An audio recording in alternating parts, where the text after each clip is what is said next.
So we've got this character. Here's the dance that we've been animating. We did the hair last time. We did all of the facial and hand stuff already. At this point, we need to do the cloth. So there's this little bow thing there. The character also has 2 sets of clothing. So this is the casual clothing with the pants and everything. But what I'm going to end up doing is animating her with her full dress.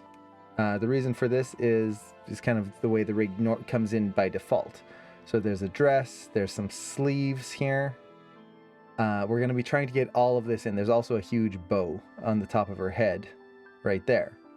So we're going to be putting all of that in. Now, do I have to? No. It doesn't have to be in there. I could keep her in the casual clothing and then I'm done. Aha! I could call it a day. But why not? Why not add this in while we have the time and we can just kind of exaggerate some things, make the animation a little different. Worst case, I can always hide the clothing afterwards if I don't like what I get. And then, like I mentioned in the last stream, the way I want to approach this is as if I'm working on a production. And this character, I want to use their default setting. So their default setting is in a dress with the bow. Her hands are very big compared to the rest of her proportions. I didn't want to scale those down because you don't, if you're working in a production, you're not going to scale down a character's hand halfway through production just because you don't like the proportions. You have to stick with that and make them work. So that's the way I'm kind of trying to approach this here, with that mentality in mind. So that's what we're going to be doing today, is animating all of that clothing. And kind of going back to the other question, in terms of animating clothing, if it's going to be simulated, then the effects team will most likely be the ones handling that. We as animators don't usually do that because unless you're a technical animator, it's kind of extra that is kind of outside of our zone of expertise. However, there are productions, especially if you're animating on games, where there is no simulation a lot of the times. So a lot of times the clothing is hand animated. This is changing a lot nowadays, that like Unreal Engine and all of these game engines are getting more and more powerful. But even then, for smaller indie games, for things like that, clothing oftentimes is hand animated, especially for more what would be the right word? I don't want to say simple games. That's not really the right term for it, but like you have the big games with like really, like let's say Uncharted and all of those might use some form of simulated clothing, but the ones that are like more stylized, for example, where sure you could simulate the clothing, but it breaks the stylistic elements of that game, you're gonna have to hand animate it. So as animators, we animate clothing. It's the same way we were talking about hair. Yes, there's hair simulation, but there will be times when you have to animate hair manually, which is what we did here. So that's going to be the goal for today. And how am I doing and how's sleep going? Sleep is getting there. I actually managed to get some sleep over the weekend, so yay. And it's like, yeah, low poly and stuff where you can go all out and hair and clothes fly away more than a simulation. Yeah, exactly. So for today, we're going to be animating the cloth. Now, I'm doing something a little different today, which is I've got the GUI picker open right here, and it's getting warm today. It started off really cool this morning, but starting to get a little warmer, so I'm gonna take off my jacket. Don't need that on right now. That feels better. Brushing. That weird spot in spring where it's like it starts up in the morning, it's like 32 degrees or 0 Fahrenheit or 0 Celsius, and then in the day it's like in the 20s, or I guess in Fahrenheit that would be like 70s ish, something along there.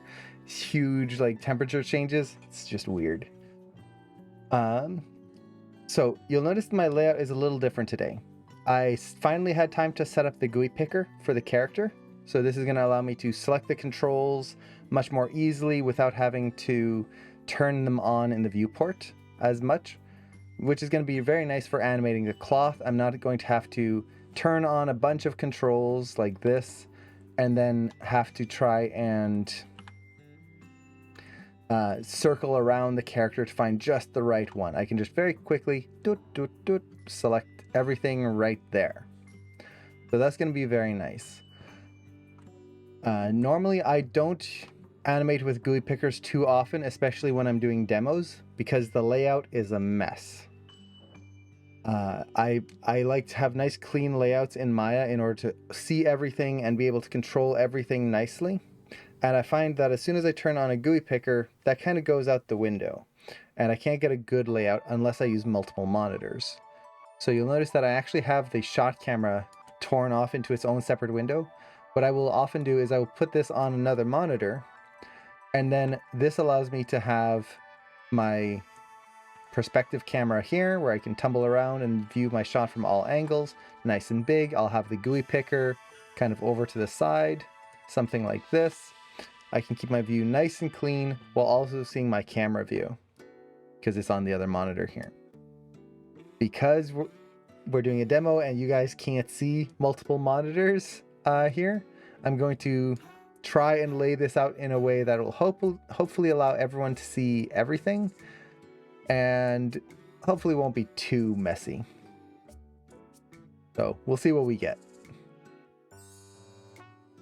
If I am animating on my own, I do definitely like GUI pickers because it just makes it a little easier to focus on just animating versus trying to find controls, especially finger controls, things like that. So something that it's worth exploring. So let's actually just jump right in here. And could you not do a second monitor and input into the stream like the face cam? I could, but then it's going to hide things that I want people to see. So for example, I could put in the bottom left corner, but I want everyone to be able to see my timeline so that you can see where my keys are. That way it makes sense there.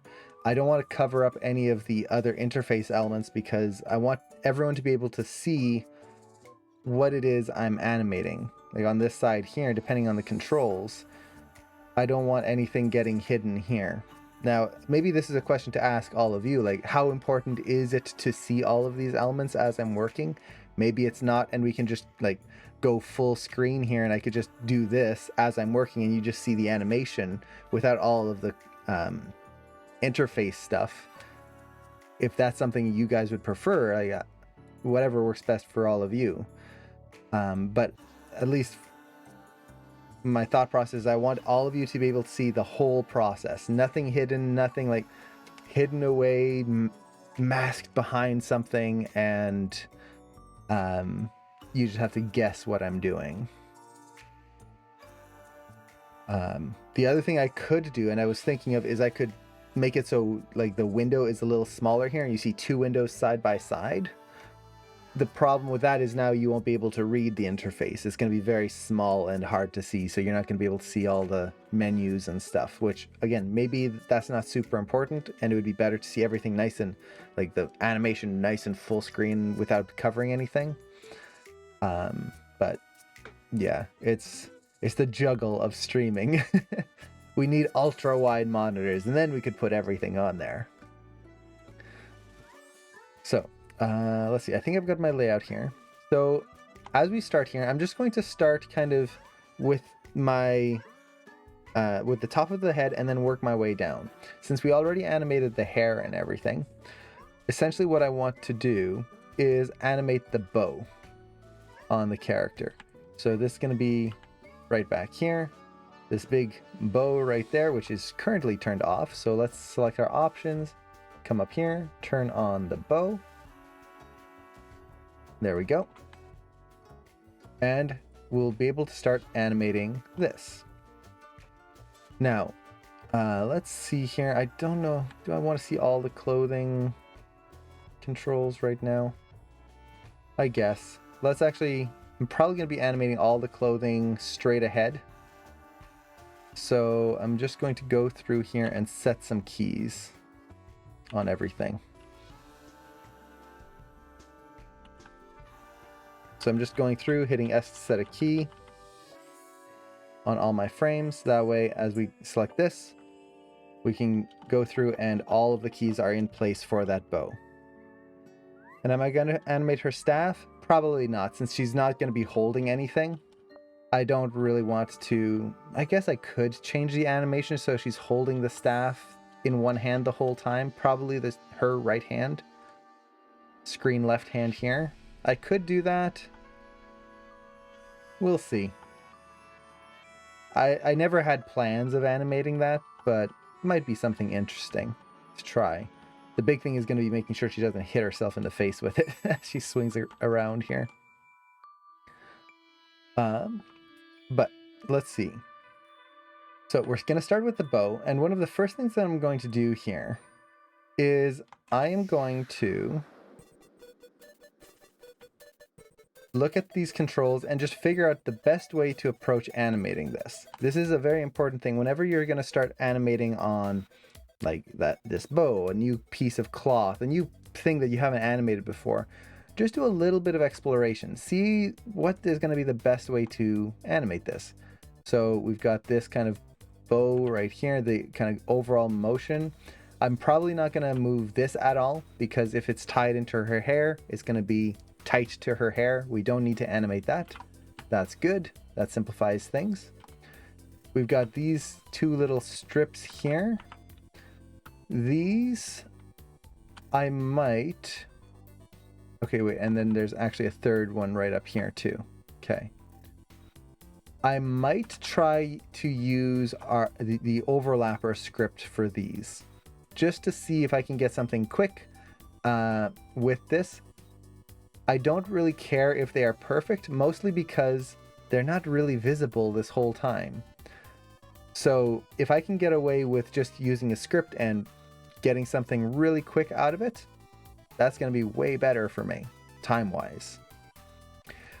If it doesn't work, I can always go back and at least try just doing a straight-ahead pass with it. Now, the next thing...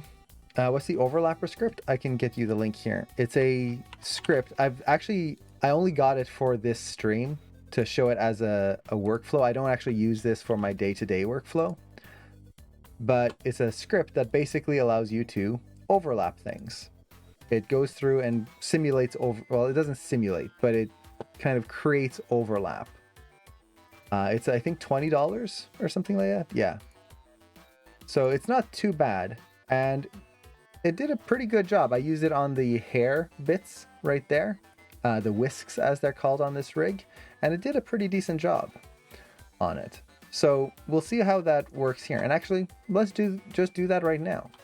So I'm going to select both of these, and the first thing I'm going to do is just pose this out so that we get a little bit of a good starting pose, because I believe the starting pose does matter with that script. So I'm just going to bring these down here a little bit, maybe add a little twist to it so it's not just straight and stiff looking. Maybe something like that. The other one, let's kind of move that out a little bit. Drag it down. And add that little twist. Okay. So with the overlapper script, that's this one right here in the top left. Essentially, you have your softness and scale. This determines how much it's going to move, or how stiff it is, how soft it's going to be, and how much the animation is going to be multiplied. And then we've got a whole bunch of other settings here. In this case, the main one I want is the hierarchy, which means that I just need to select my top level control, and it's going to then work its way down the hierarchy. So I can just select both of these, and let's see, it might not work too well because I've got everything in step mode, but we'll see what we get. We'll run the overlapper script. I'm just using the default settings right now. Okay, going through.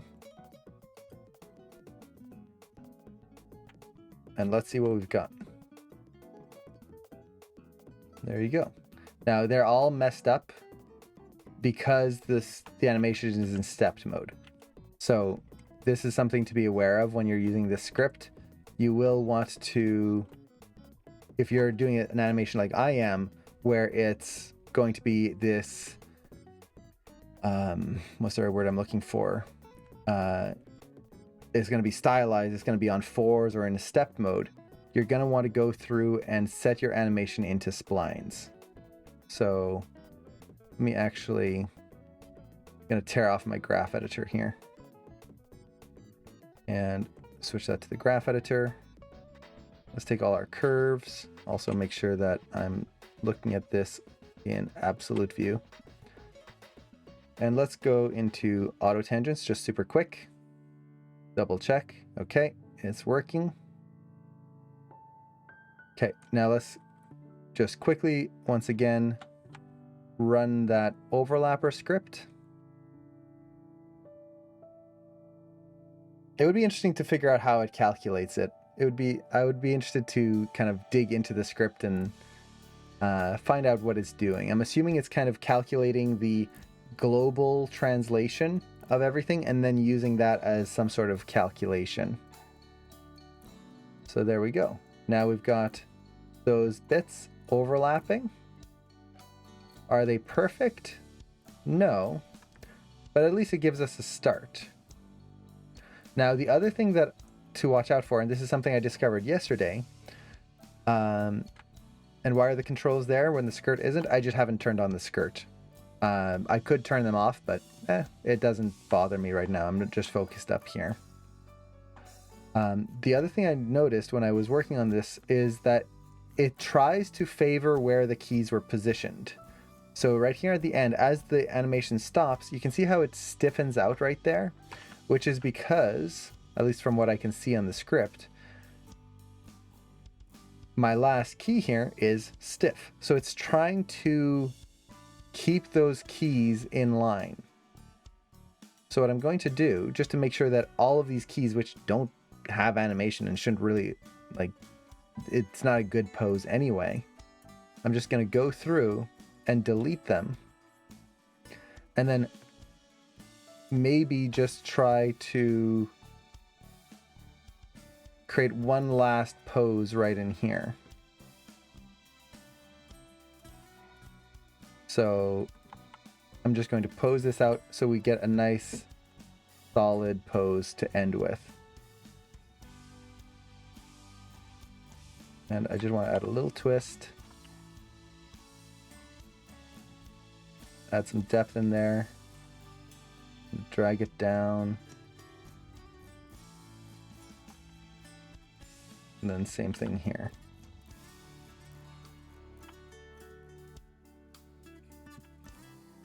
Okay. So we've got that. Let's try to run that script one more time.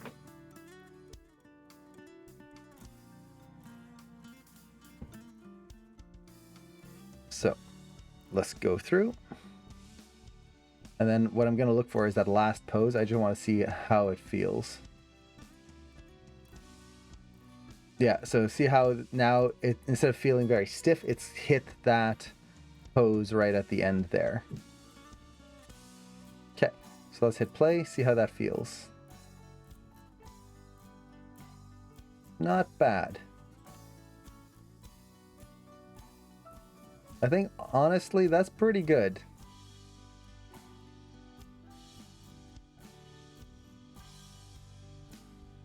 It's not quite perfect, it's cutting through the hair, but essentially what I can do now is just go through and adjust some of the keys here. So as it's coming through, bring in my graph editor, and let's just take these keys, bring them up. And honestly, it doesn't even really matter that much if it cuts through because we don't see it.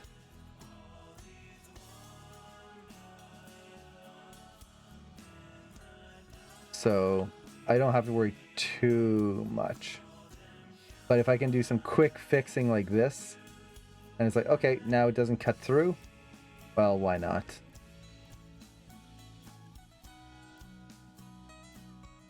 Okay. let's watch right through here. Take that rotate Y. Just pull it up a little bit.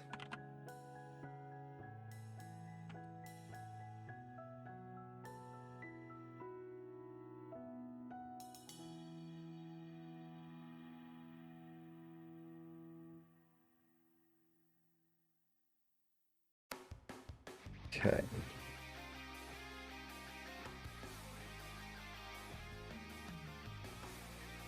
And just shape this a little.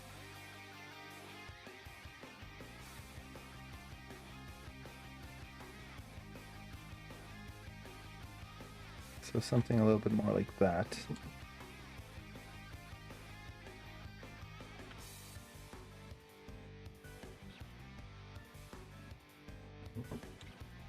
Okay. Watch it go through. Yeah, that's pretty good. So just a quick little adjustment there. Let's go on to the other side. Okay, that's definitely going to need an adjustment.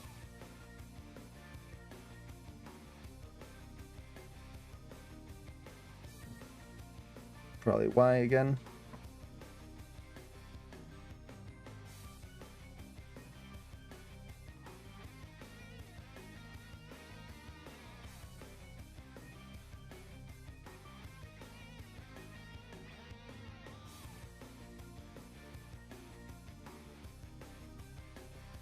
Bring all of that down.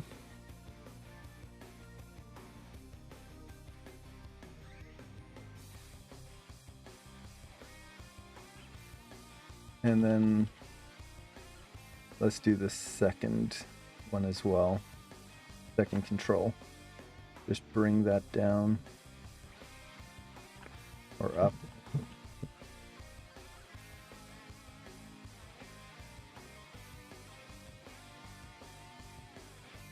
So something like this. There you go. It's not perfect, but it's a quick fix. And then here, I think I can take my rotate X and just pull that back a little bit so it doesn't spin quite so much.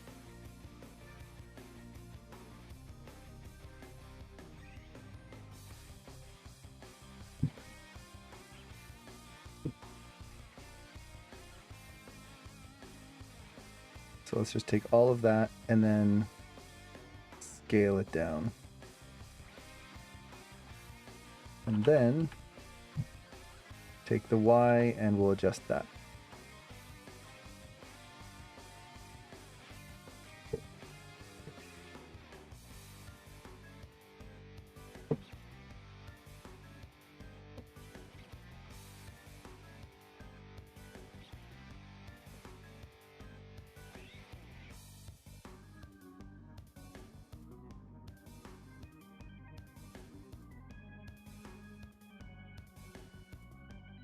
There we go.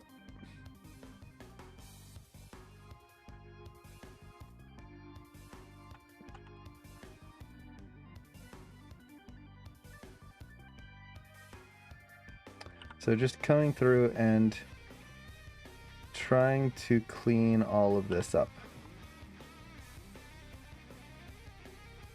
Once I kind of get it approximately where I want, I can go through and refine a lot of this. Let's see. That is getting a little bit of a weird flip in the Y-axis. Yeah, right here. So let's tone that down just a little bit. Okay.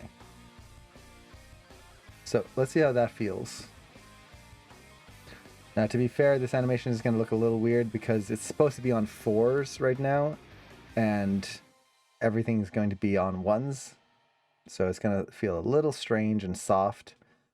But for now, that's fine. I think that looks pretty good. There's a little weird moment in the drag here, but not bad. There's this kind of flip right there. This pose isn't great, but I'm gonna wait until we get everything back on 4s before really diving in and trying to nail this down, because that whole pose might actually disappear once we get to that. Okay, so we've got that. Well, while we still have our animation on 1s and we've got everything pretty much where we want it, let's take the bow here, so that little yellow bow on her shirt there, and we're going to animate that as well. And we're going to use the overlapper tool again. So I think I kind of want it to feel a little stiff, so I'm going to just leave it kind of at its default pose here. And let's see, do I want to change any softness elements to it? I think it's maybe we'll just try scaling it up just a little bit more, just to see. Okay. And let's see if it's a hierarchy based selection here. So 1, 2. Okay, so we can use the hierarchy.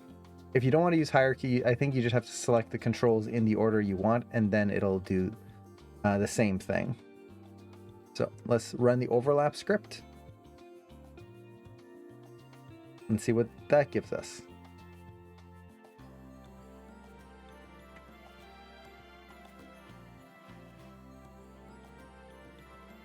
So now we get that nice little overlap in there.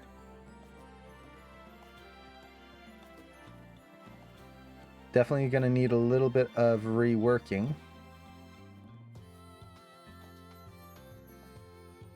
But it gives us a start. Hey, Supak, thank you so much. Oh, and Katie, thank you so much for the gift. Aw, man, thank you so much. I really appreciate that. That's so sweet of you. And Supak, welcome to the subs. Thank you so much. So we're looking at this now, and overall I think it works pretty well. Like, it cuts through the body a few times, but that's going to be a quick, easy fix, just like we did before. Now, I could try fixing it right here, but like I said before, since we're going to be animating this on 4s, I might be doing more work than I really need to fix that. So let's take all of this animation here and get rid of all the keys we don't need. So I'm going to take all the animation from the bow, as well as on this bow tie, and just delete the keys we don't need. So this is a great time to use the dope sheet right here. And you can see these are all the controls for the cloth. These are actually the keys that I'm actually holding in my shot. There's a lot less keys in there. So essentially what I can do is just select all the keys I don't want. So select that and that. Oops. All that, delete. All that, delete. And I'm just getting rid of all the extra keys. So that one, all of these. And then from there, what I can do is set my animation back into stepped mode. And I'm going to have my animation back on the kind of 2D animated feel to it, but without all the extra information. It's kind of tedious. Oops, make sure I don't delete the keys I want to keep. That's going to be annoying if I do that.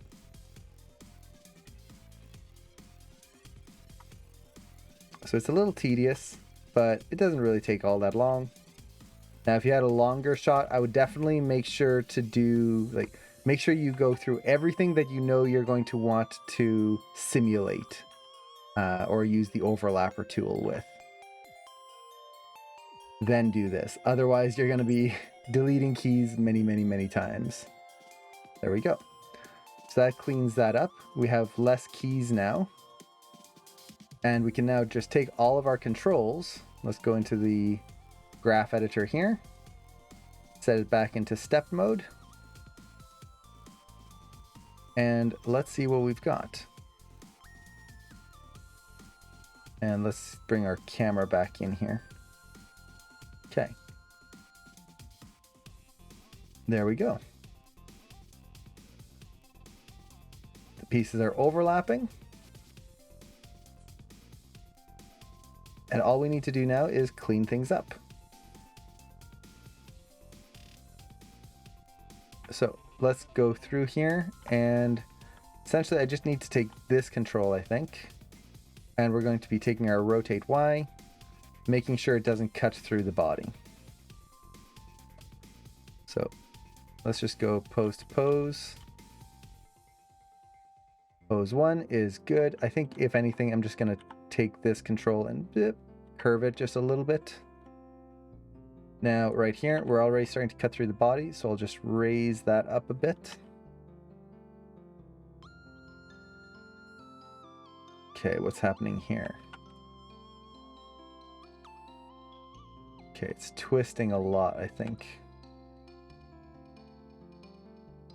Yeah, so let's maybe repose this out a little bit manually.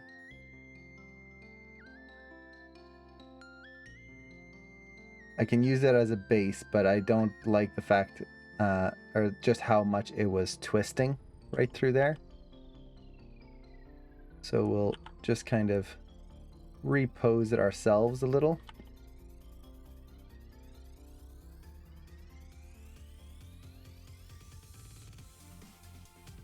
And then it can whip through.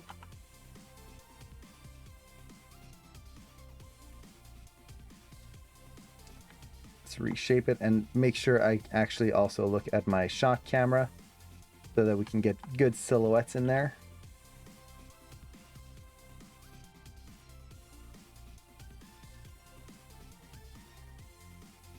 And whip through. See how it's twisting right there? Let's reduce that.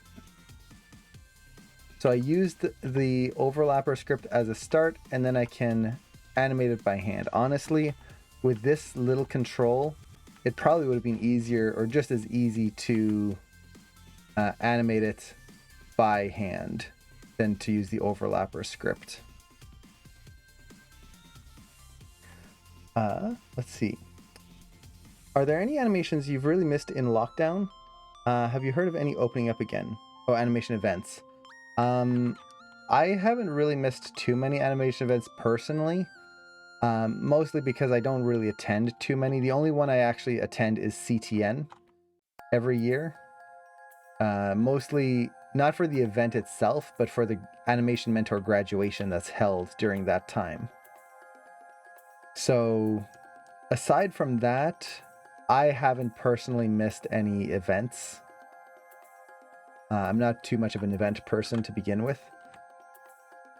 With that said, I do miss seeing everyone at the graduation. Like last year, I really missed that. In terms of events opening up, I haven't heard of any events opening up. And honestly, I don't think that there's going to be any events opening up for a while yet. So, yeah, I don't know when that's going to start kind of opening up again. I would assume probably this year, like later in the year, if all the vaccinations and everything go well. But even then, I think there's going to be a little bit of a kind of a wait on things. Make sure everything is really secure before doing a complex, like, giant event. Okay. So I'm just posing this out by hand. At this point, like animating this, it's like I should have probably just done it by hand the whole time. That overlapper script, while nice, it kind of is getting more in my way, I feel.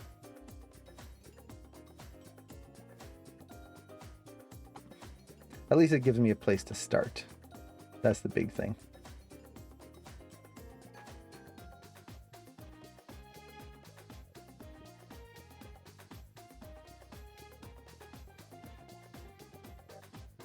Trying to look at the silhouette here. make sure I'm not... See how it's creating this flat line? I'm not a fan of that. I want to try and push that rotations in there.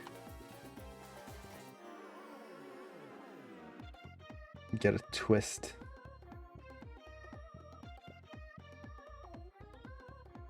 And then, let's see, can I drag it? How far can I drag it back without it looking too weird?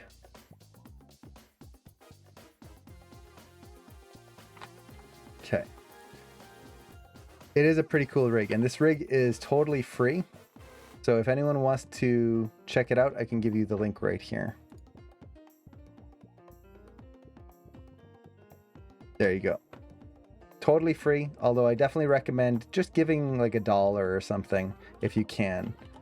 It's definitely worth the price. It's a very powerful rig and just fun to use too.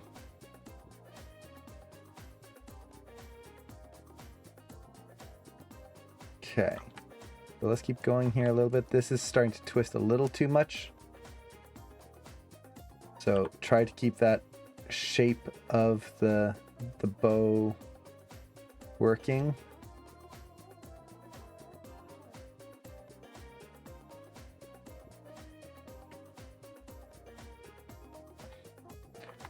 Make sure it doesn't cut through.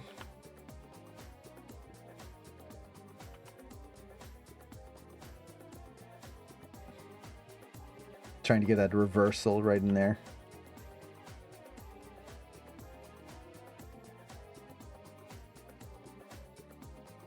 Overlaps, cuts through again. Let's bring that back up.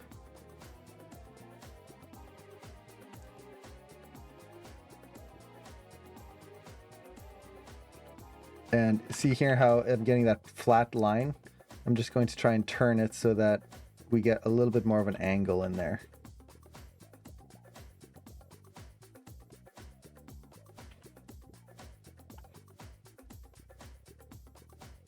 Make a little bit more, give it some three-dimensionality to it. Let's see. So like that, and then once again, make sure it doesn't cut through.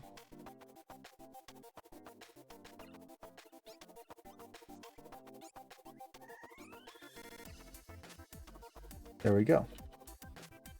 So a little bit of extra work, but now that should be playing just right. It's probably a little too much motion, but I kind of like it, especially considering it's going to be small here. So it makes it stand out just a little bit more. I can always tone it down once we add everything else in. If I find that it's like, oh, it's distracting, just tone it down and then it'll be good.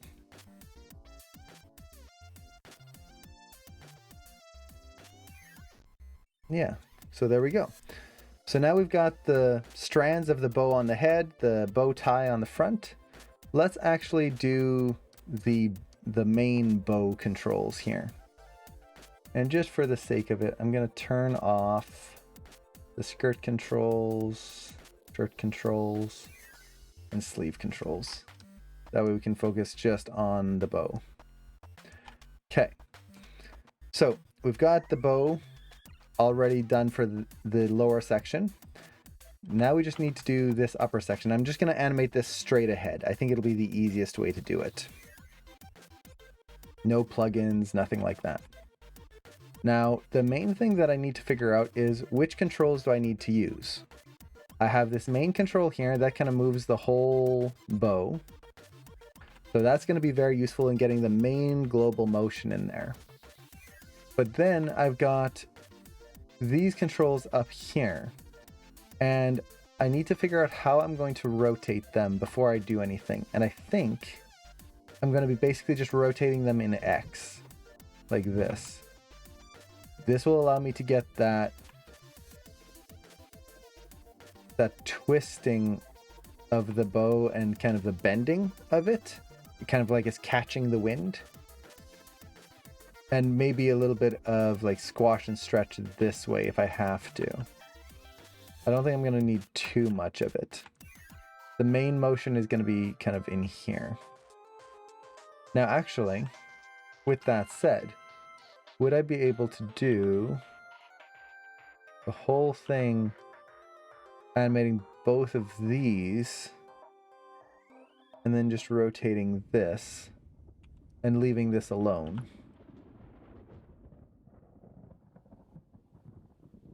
I could get a very similar effect and have a little bit more kind of individual control.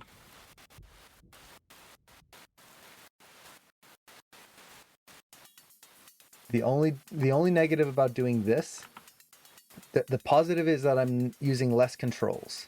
So I'm not using the main control here, I'm just using the two other ones. So instead of 3, I'm only using 2. That's good. The less controls you can use oftentimes means that you're less likely to encounter counter animation, where you're using 2 controls to do the job of 1. Or multiple controls to do the job of 1.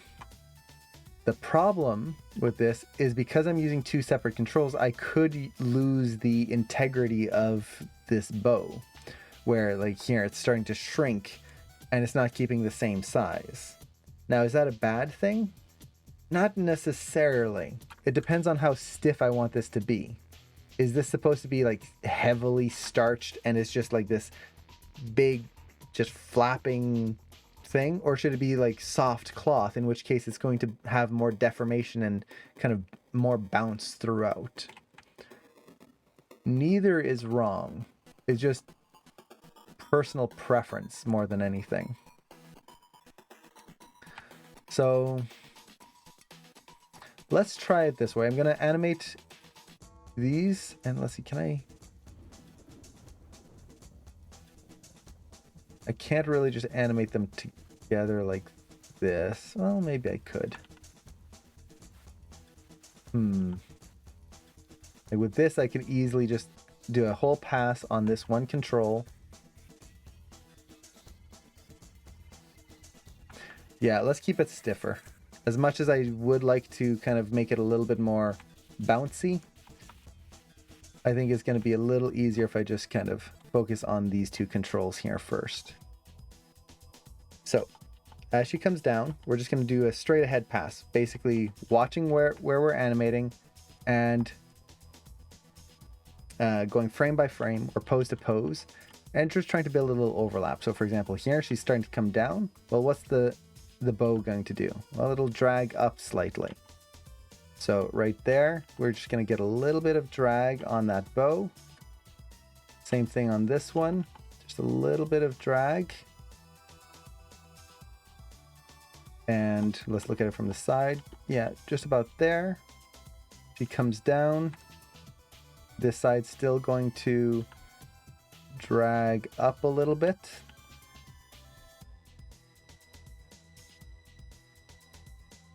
And then as she comes down, it can drop down a little bit. And then we'll drag that down just a little bit more. Okay. So we've got that. I'm actually going to bring my graph editor open to the other monitor just so I can keep track of where my keys are. Okay. So this one drags up, probably drag up just a little bit more. And then let's come down. So what I want to do is I'm looking at that spacing and I want that bow to keep going down a little bit as the head starts to go up. And here we can drag it back just a little bit and then a little bit more forward, a little bit more forward.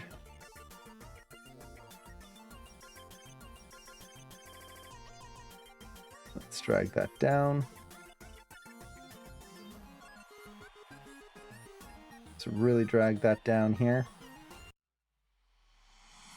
And maybe add a little tilt to it. So I'm just trying to think of where that bow is going to want to drag to. And then here, it's gonna go up and back.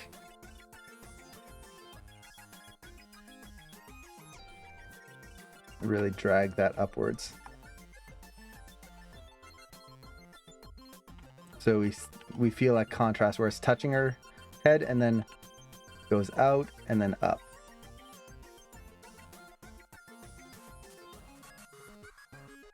Let's keep dragging that up there.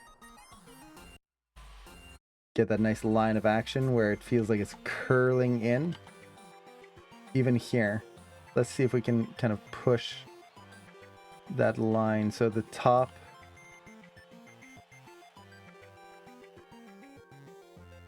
drags a little bit more. We'll shape it more as we go. But drag that back. And then it can start to come down. Okay, so how's this feeling so far? It's not going to be like a huge thing.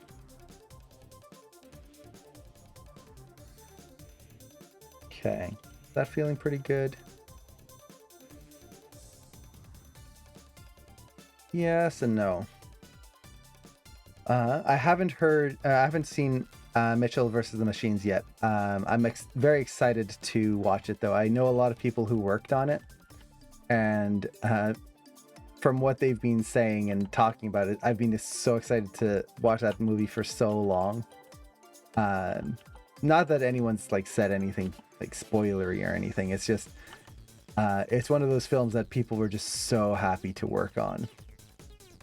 It was just so cool. Okay. Let's try to push this here.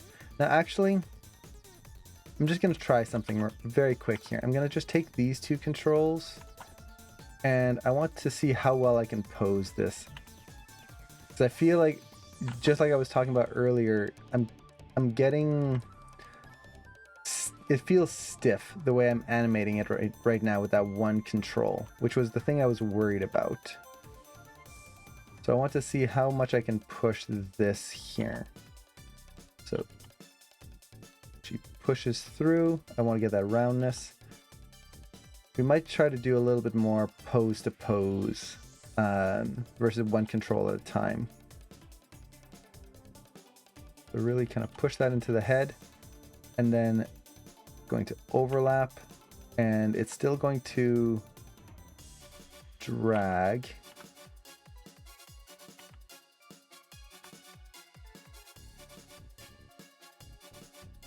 So let's kind of go up there, try to push the curvature a little bit more.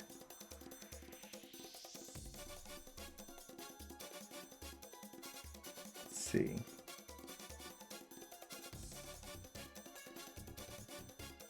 It's bent right towards or away from camera, so I'm having a hard time getting that curve that I want there.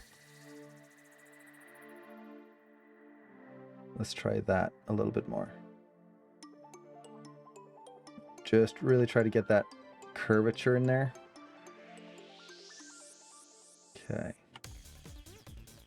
And then as it comes down, let's kind of squish it a little bit.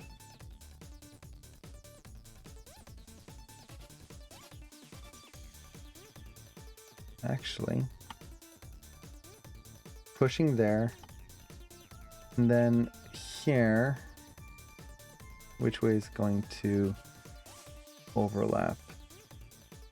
The joy of trying to think of all the squash and stretch. Okay, yeah, so something like that. And then here, the top will squash down as the whole thing kind of starts to reverse a little bit. There we go. Starting to get that bounce in there. I wish they kept the name Connected. Yeah, I know some countries it's still called Connected. So it seems like only a few where it got switched to Is it Mitchell? Yeah, Mitchell. Michelle? Mitchell.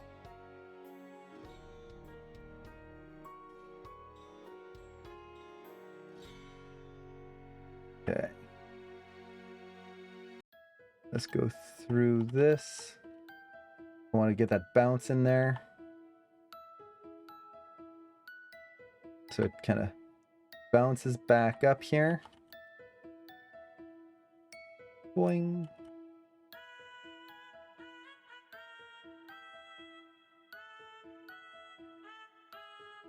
And let's kind of bring that in just a little bit more.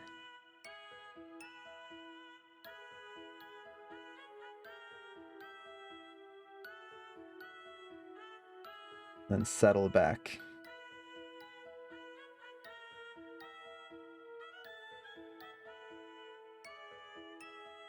And make sure the rotation doesn't lock. Okay.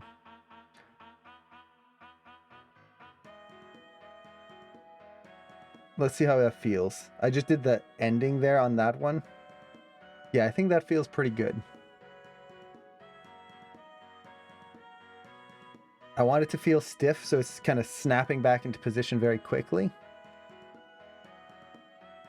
Yeah, I think that's a better approach. The way I was approaching it before, it was okay, but I need to push it a little bit more.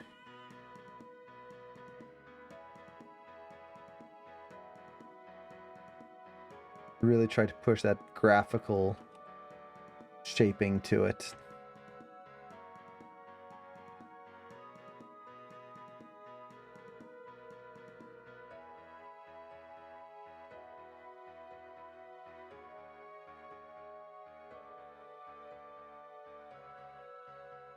Drag that down. Let's actually do the whole thing.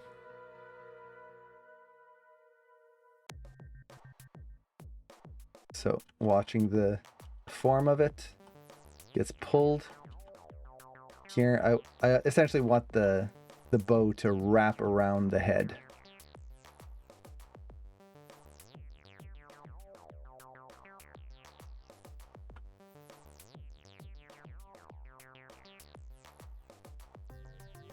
So something like that. And then here, let's see if we can get just a little bit of the tip of it showing.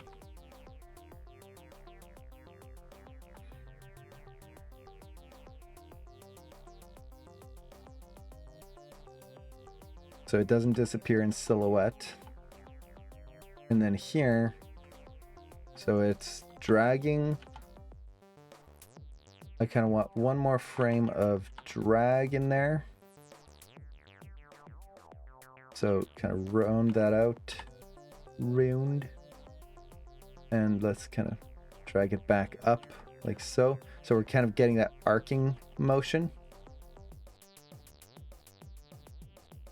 Right through there. And then it can come through. Okay. So make sure I'm not going too far with this.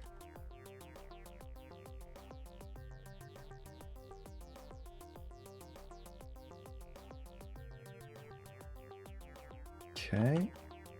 Drag. Maybe that's a little too far. And then drag it back. But let's drag this back this way now.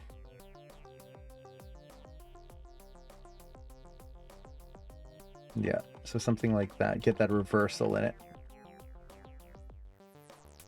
Even though we don't see it, we're gonna hopefully feel it.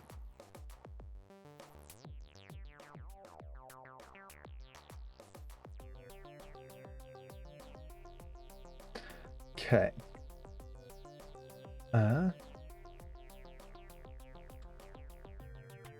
Let's see.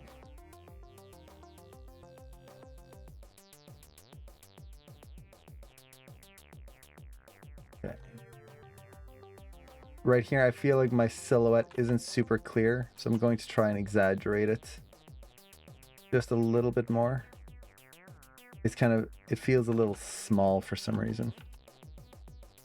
Yeah, and then let's kind of push that up a little bit more and maybe try to get a little bit more drag here. So essentially what I'm trying to do is I'm trying to build in contrasting motion, where as the head is moving screen right, the bow is moving screen left. And what that's going to help to do is just make the whole thing feel a little bit more dynamic.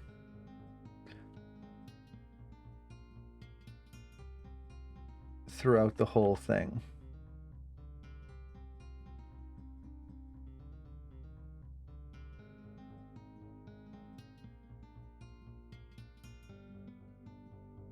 See, and trying to watch that silhouette language as well.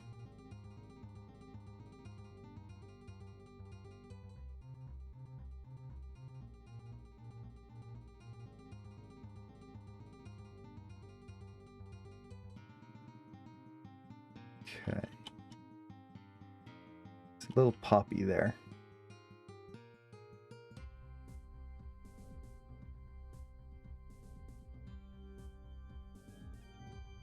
A little bit more like that.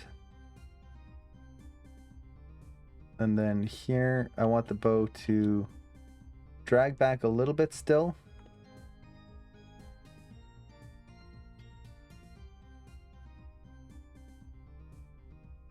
Add a little bit more drag on these.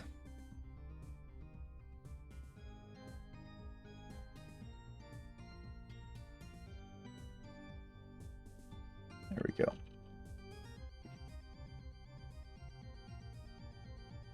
Now see here how we're getting that visual pop right there? I'm going to try to push that. It's that edge right there just kind of pops. I'm going to push my rotations to try and keep that a little bit smoother. And then we can kind of come in through here. And then as we come through, let's still add a little bit more drag here.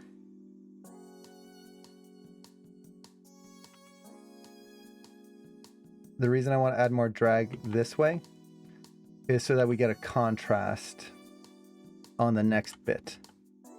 So when she comes up here and then suddenly it smacks into her head, I want that to contrast. So it's going to come down lower here. Try to push a twisting motion there so we can kind of feel that shape. As it comes through, it'll still be lower. And then whoop.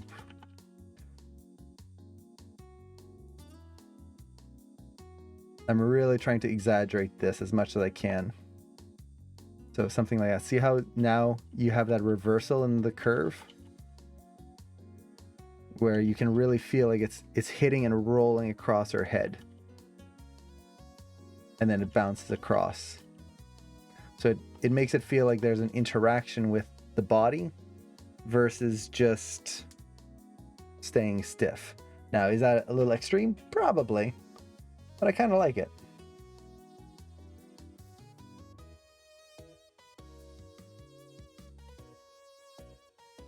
Yeah, there we go. So now let's actually do the other one as well. Now that we've kind of gotten a hang of which controls to use and how we're doing this.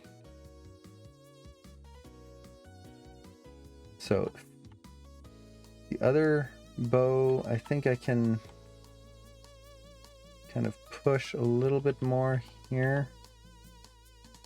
As it comes through, she starts twisting her head. Let's actually drag this back a little bit.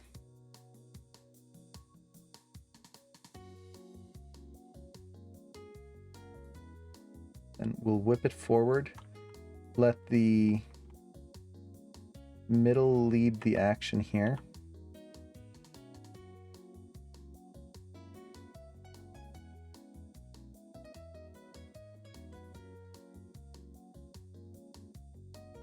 Or, yeah.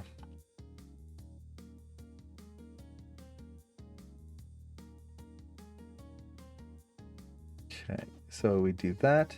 And then as it goes, reverses, let's reverse that curve here.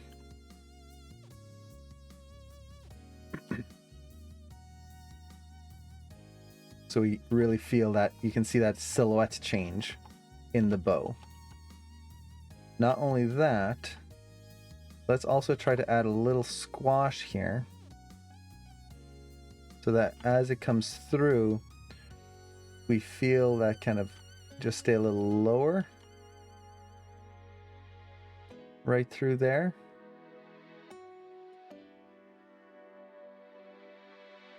Okay, that's too far. See how my spacing now is getting a little weird?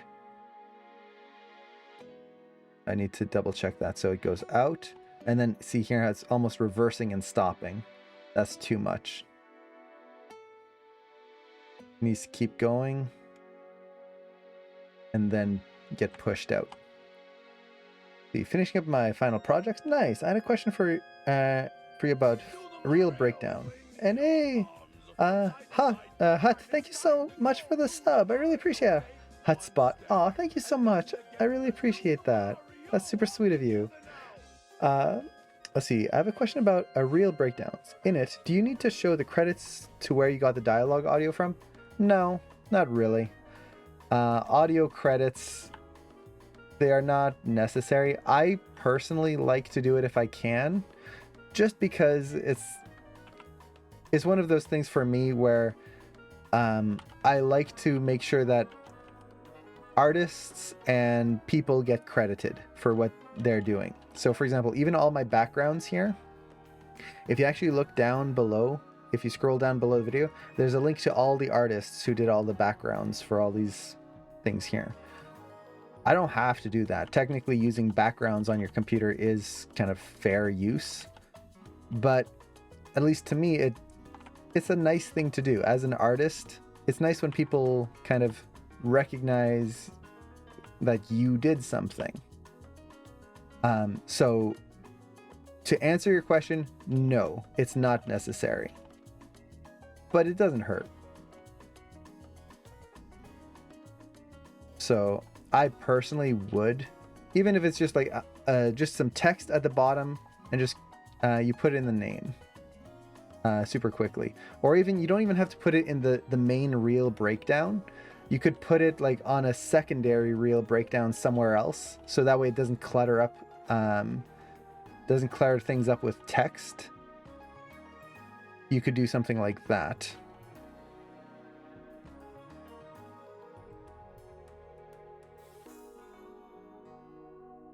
Let's see, let's push this shaping here. I think I kind of want to still curve it back the other way. We'll see. So it goes.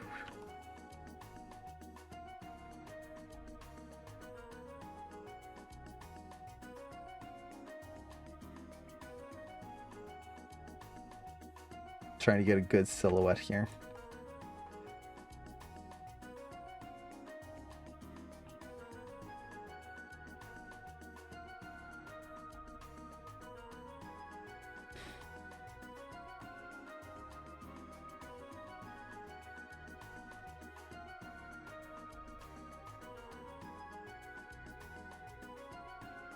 And then let's see if I can reverse this.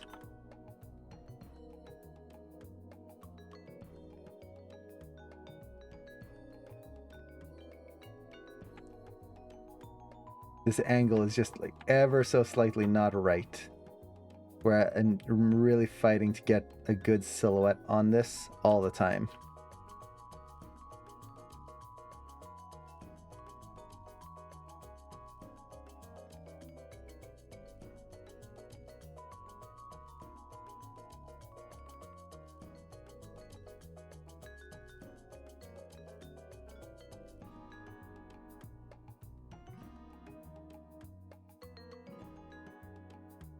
See, drag that middle part there.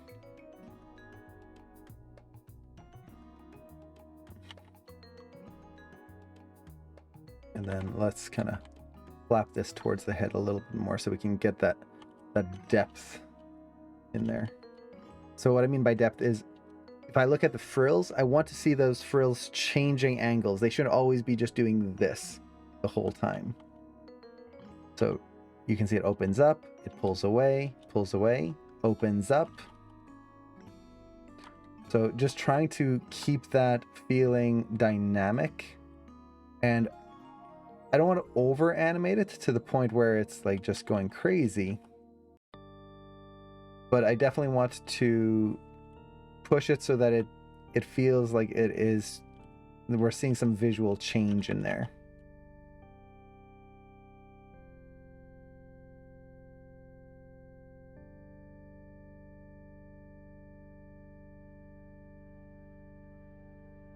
Then here, I definitely want to wrap that around the head a little bit more.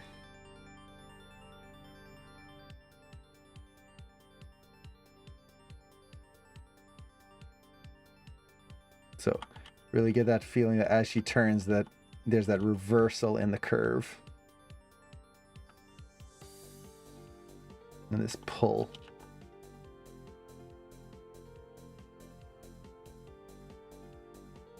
Okay. So pull through. Here, let's wrap it around the head a little bit as she's twisting.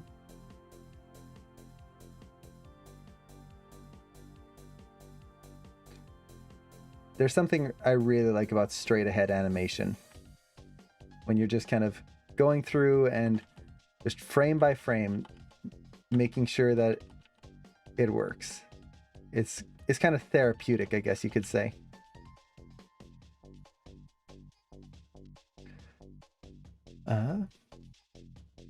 Let's see. I'm not sure how this whole subbing works, but thanks for sharing your passion with us. Thank you. I'm glad I could give something back. I really appreciate that. So subbing normally for anyone who's curious, subbing on Twitch channels usually gives you kind of extra perks. So usually it's things like emotes that you can use on the stream. Sometimes it'll be like, hey, you can get your work reviewed, like for animation streams, things like that. You get kind of these extra bonus perks. Unfortunately for me, for this stream, I've been trying to figure out what kind of perks I could give, but at the same time, I really don't want to put anything behind a paywall where people like have to subscribe to get the good content or have to subscribe to get, hey, now you can get your work reviewed. So like for me, if people want their work reviewed, as long as I have time, I'm happy to look at it. I never want anything to be behind a paywall or where it's like, well, only if you subscribe, well, now you're going to get the real demos and now you're going to get the real content. So I've been trying to figure out what I can offer for subscribers that kind of falls into something special for everyone, but without depriving everyone else of the content, and making it so that you have to pay to get the good stuff, if that makes sense. So yeah, if anyone has any ideas, definitely let me know. Okay, trying to push the silhouette right through here.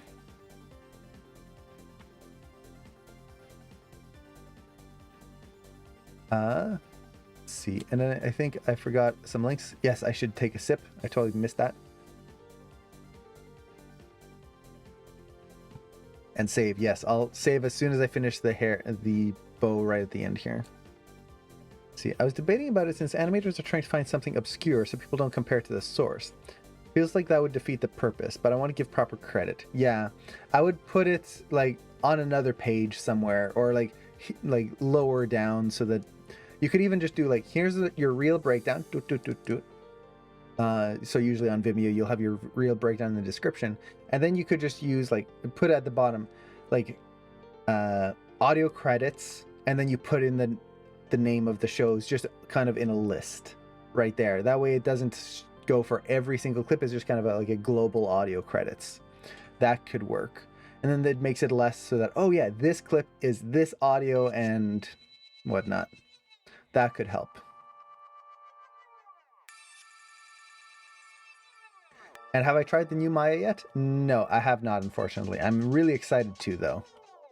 I've heard some really cool things about their improvements, so I'm excited to try it.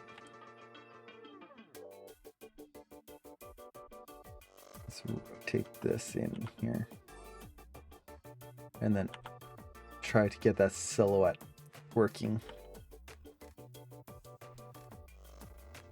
And drag this up.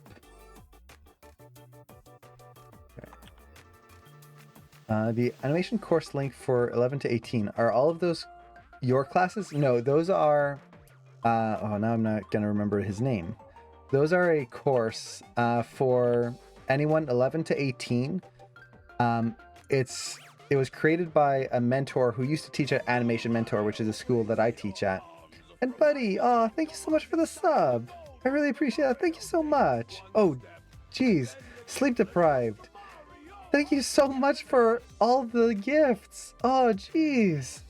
We're going to be hearing the song come up a while here. And welcome, everyone, to the subs. Welcome. Thank you so much, Sleep Deprived. That's super generous of you. Aw, man. Thank you. So, yeah, to answer the question about the Anim courses, it's a online school for anyone 11 to 18. The reason that there's a special course just for that is most online schools cannot accept anyone who is younger than 18. It's just because of most online regulations, you're just not allowed to run a course for anyone younger than that. So there's a lot of different criteria that have to be met. The animation course is specifically for that, and it's a really cool course. I've actually talked to the creator of the course at CTN a few years ago, and they're just super passionate, super they really want to help people start learning animation and get into it early if they're really passionate about it. So if you kind of fall like in that range and like you want to learn animation but you can't apply to any online schools, like the regular ones like Animation Mentor, the big names you hear all the time, Anim School, check that out. It's really cool. Tara and Era, thank you so much. You're breathtaking.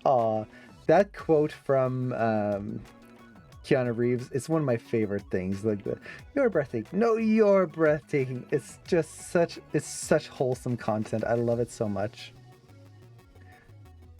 Let's see. I don't care about emotes, just my 1 cent. Yeah, emotes for me, they're just a fun little thing.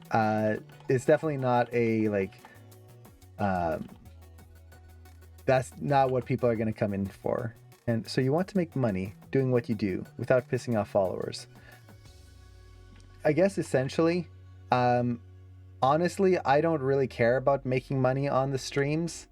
If I do, it's a happy coincidence. And it's like, yay, that's a great, like, it's a great side effect, I guess you could say.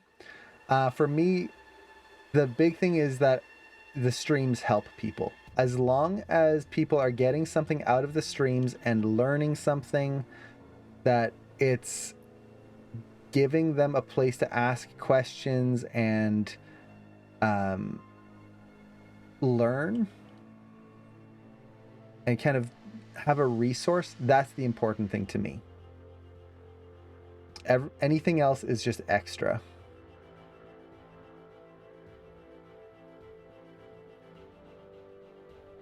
Let's see, this is rotating too soon.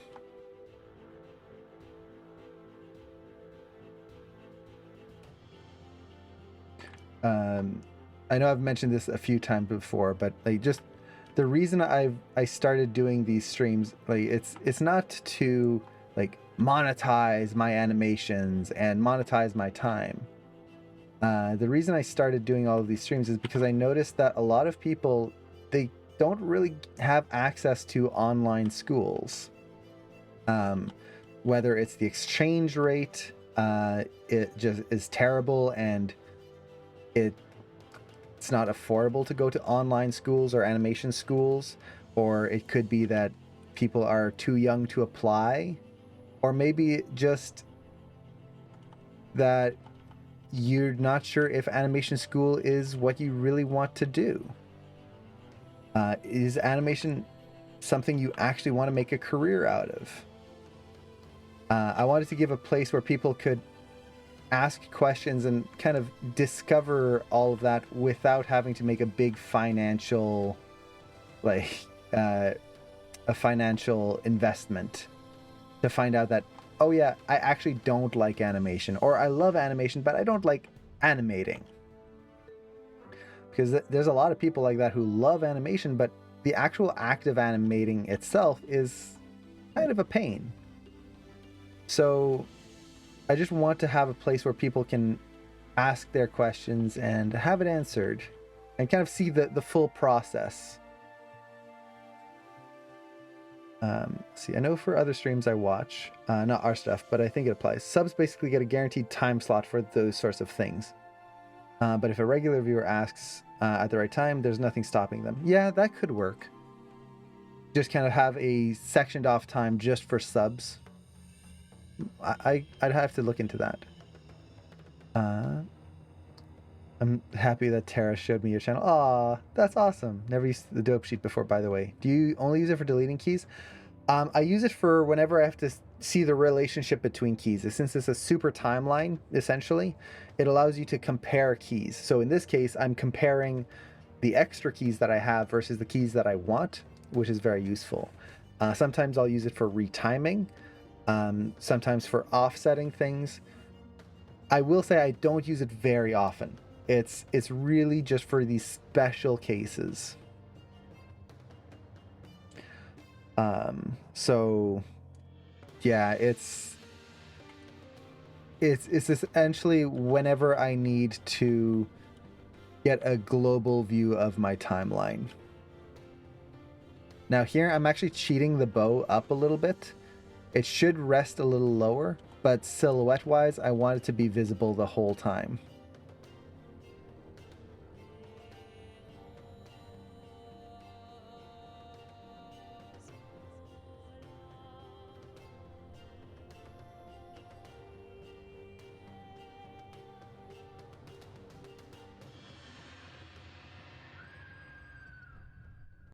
This song is always weird.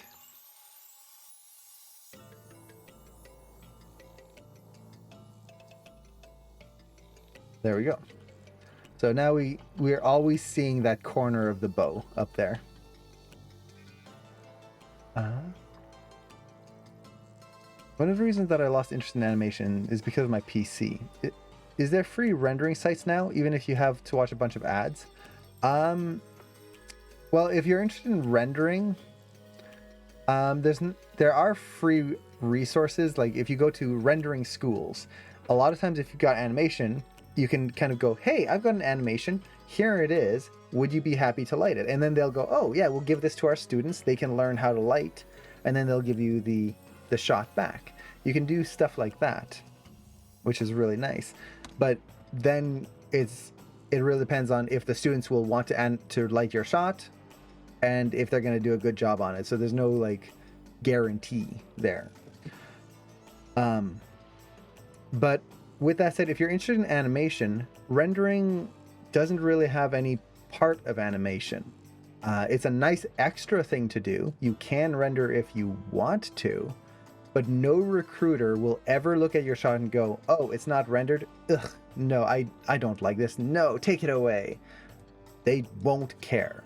Rendering is just making things extra pretty. It's just putting a little bit of like a splash on top of your animation. Most animations, when you look at demo reels, are almost always play blasted. So if you're interested in animation and rendering is the thing that's stopping you, don't let it. Just jump into animating. It's going to be much more, let's see, I mean animation in the broadest sense. Okay, so like just the the whole process. Yeah, if that's the case, then trying Blender. Blender has some really good rendering stuff. Even for slower PCs, that might help. Their cycles and stuff are pretty good. So I would check that out. But even if you can't render, you can still do a whole bunch of other things, like if you're more interested in the whole process, like doing some simple rigging, modeling, and animation. And you can always add rendering later. This way you're not kind of overloading yourself with learning everything all at once. Let's see, how long is an animation mentor course? Because I do college animation, but if I could do animation mentor in summer, I'd love to. So the full animation mentor curriculum is 18 months. So it's a year and a half. Every term is 3 months though. So if you want to kind of do a summer where you just go, okay, I'm doing my college course and I'm going to take just one term at Animation Mentor or Anim School, all of these online schools, it's about the same as 3-month terms typically. You could do that. You do the one term and then you could take a break and then come back if you like it, or if you want to like finish your college and then come back later. I think all of the animation schools are like this. I can't guarantee, but I know Animation Mentor, if you take class 1, let's say at Animation Mentor, the first three months, and then you have to take a break, you have to leave. At any point, even if it's 2 or 3 years down the road, you can come back in and jump right where you left off. It's not like, well, I left and I've got 5 months to jump back in, or else I have to start all the way back at the beginning. Nope. If you need to take a break, take a year off. Take 2 years off if you have to. Come back right where you left. You're always welcome. So if you want to do just like a summer course and just like, hey, let's check it out, let's further my learning, you won't be able to do the whole program, but you could do a term, and then if you liked it, come back when you have more time later, or do the next summer. So that could work really well. So let's see, I started a game animation course on iAnimate a month ago. Nice. Their game animation is really good, and it's been amazing so far. I recommend people look into a couple options and ask around students and alumni on their experience. Highly agree with that. Always ask people, see what their experience is. I teach at Animation Mentor. I'm biased in that sense. I went to Animation Mentor when I was learning animation, so I've got a fond connection to that school. It's not the only school. Check out all the others. Ask alumni from those schools. A lot of the animators are a really friendly bunch for the most part. Most times if you message someone going, hey, I'm interested in going to iAnimate, let's say, I know you graduated there last year. What was your experience? What did you like about it? What did you find frustrating about it? A lot of times they're going to be totally honest with you and let you know and help you out. So feel free to kind of ask those questions. Contact the recruiters at the school. For example, Animation Mentor. The 2 recruiters at Animation Mentor currently are Tim and Mars. They are the nicest, sweetest people. And the cool thing is that they don't try to sell you the school. Like, hey, come on in. We've got all of this and this and this, and you have to pick our school because we're the best. Yeah, don't pick the others. No, they will go, okay, what do you need for your education? Is Animation Mentor going to be the best fit for you? If it's not, where can we point you to get the best fit for your budget, for your life, for what you want to achieve? It is not there to sell you a program. It is there to further your education, because not everyone learns the same. Not everyone's going to have the best experience at every single school. Some people prefer AM. Some people prefer Anim School. Some people, everyone's different. So what's the best fit for you? And it's the same thing for me. I work at Animation Mentor, but I'm not going to say like, you have to go to AM. You must. It's the only school. It's my favorite. But pick the one that's going to be best for you. And that could be one of the online schools. It could be a brick and mortar school. As long as you do your research, that's the important thing. Let's see. I wanted to say I found this stream through Animation Mentor. My first class is in June. Oh, that's awesome. I can't wait to see your work. Definitely drop by the dailies Q&As and show your work there. I'll want to see them and give some feedback. Seeing someone else animating is really cool and inspiring. Aw, thank you.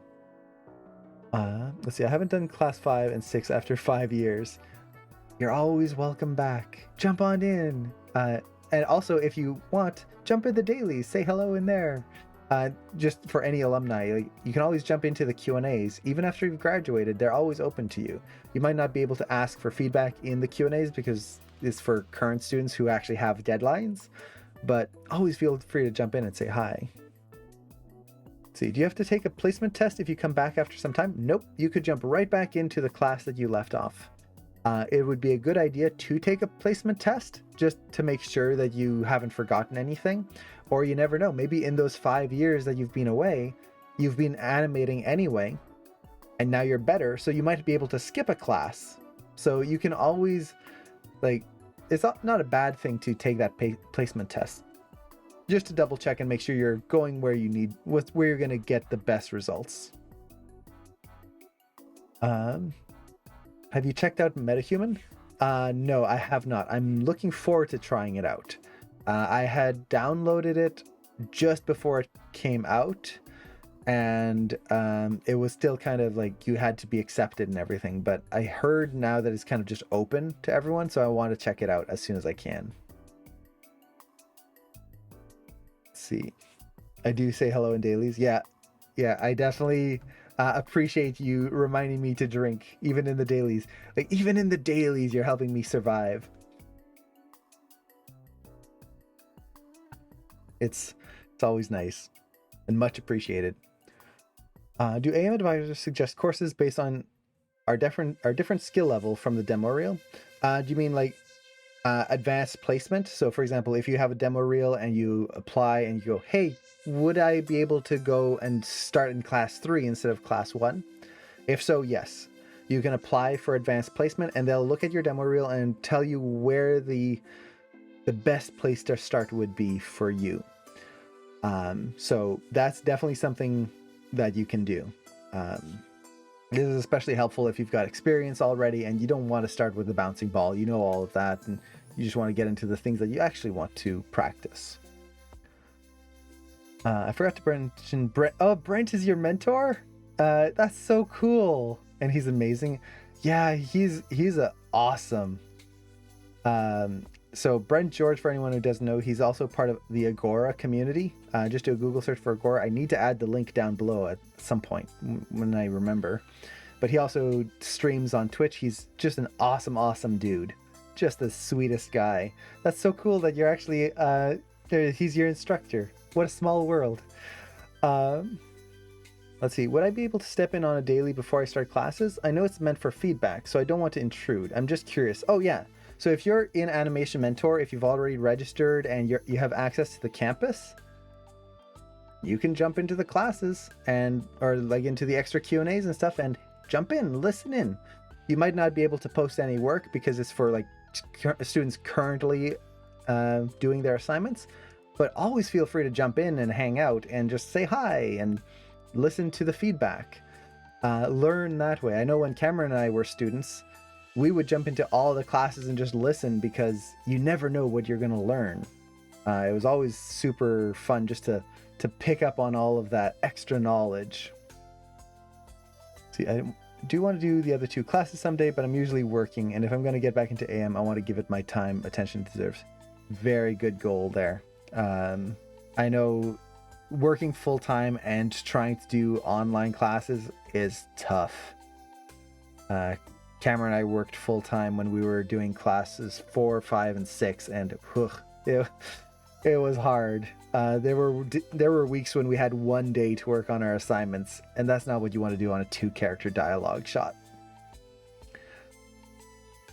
If you're no longer an AM student, where would you suggest getting feedback? If you're no longer an AM student, you can get feedback in these Twitch streams, so the Prep Bros Twitch streams. I'm happy to take a look at people's work if I have time. Usually it's like when I'm done a demo or something, I'm happy to just do like let's look at some people's work. I'm hoping I'll have time today. I've still got about an hour and a half before I have to go for work.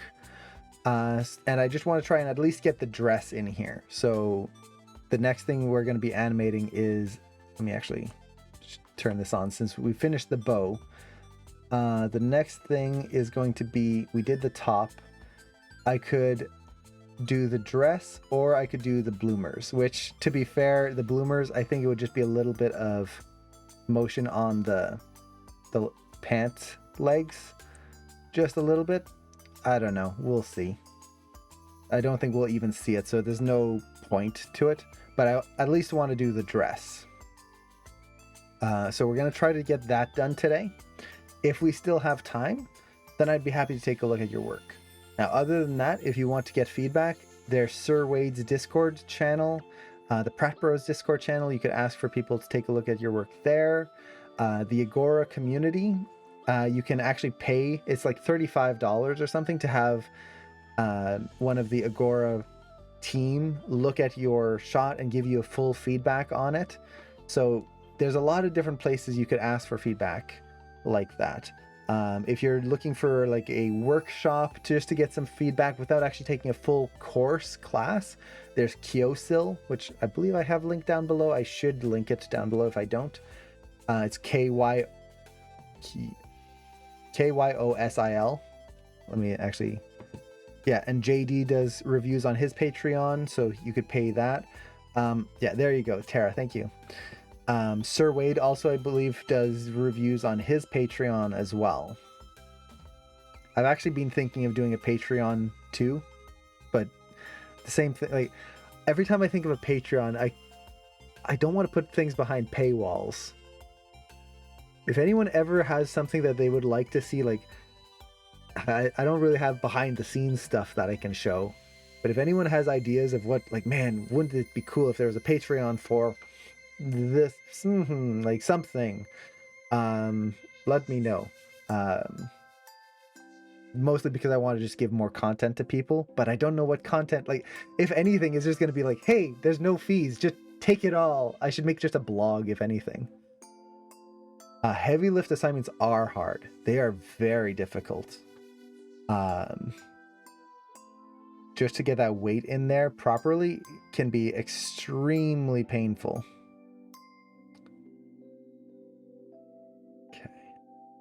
So one thing I'm noticing about the dress here is that this dress has some basically controls that avoid the legs cutting through right there. See how it's leaving that gap? I don't know if I want to keep that on.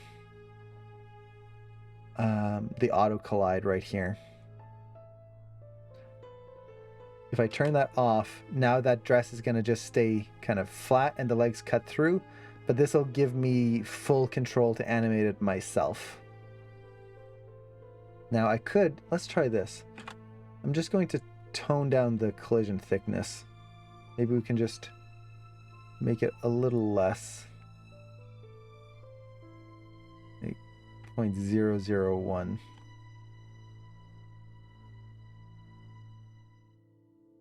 That could maybe work. Nah. So see here how that silhouette of the dress is changing right there? That's what I'm not enjoying. I'm gonna have to counter animate it. So let's see. I like the setup as is. Let us throw our money at you in gratitude in turn. Yeah, that's... I don't want to have anything in a paywall. That's my biggest, like... It's not a pet peeve, because I understand some people do this for a living. Like Sir Wade. He puts things... Like, you have to pay for his content because that is what he does. That's how he makes a living. That is his job. If he doesn't do that, he doesn't eat, which then he can't make new content. You have all of these people that it's their living. For me, this is not something I do for a living. This is something I do for fun, something that I do because I enjoy it. I enjoy helping people. And if I can spend a little bit of time and it kind of makes... like just gives people another resource, yay, I like that. But I'm not going to, like, how do I want to put this? For me, it's fun. I don't want to put it behind a paywall when it's just for me to have fun and hopefully help people. Now, another thing I want to double check here, I'm bouncing between topics. right here, it's set to follow the hip control. I wonder if I should set it to follow the root.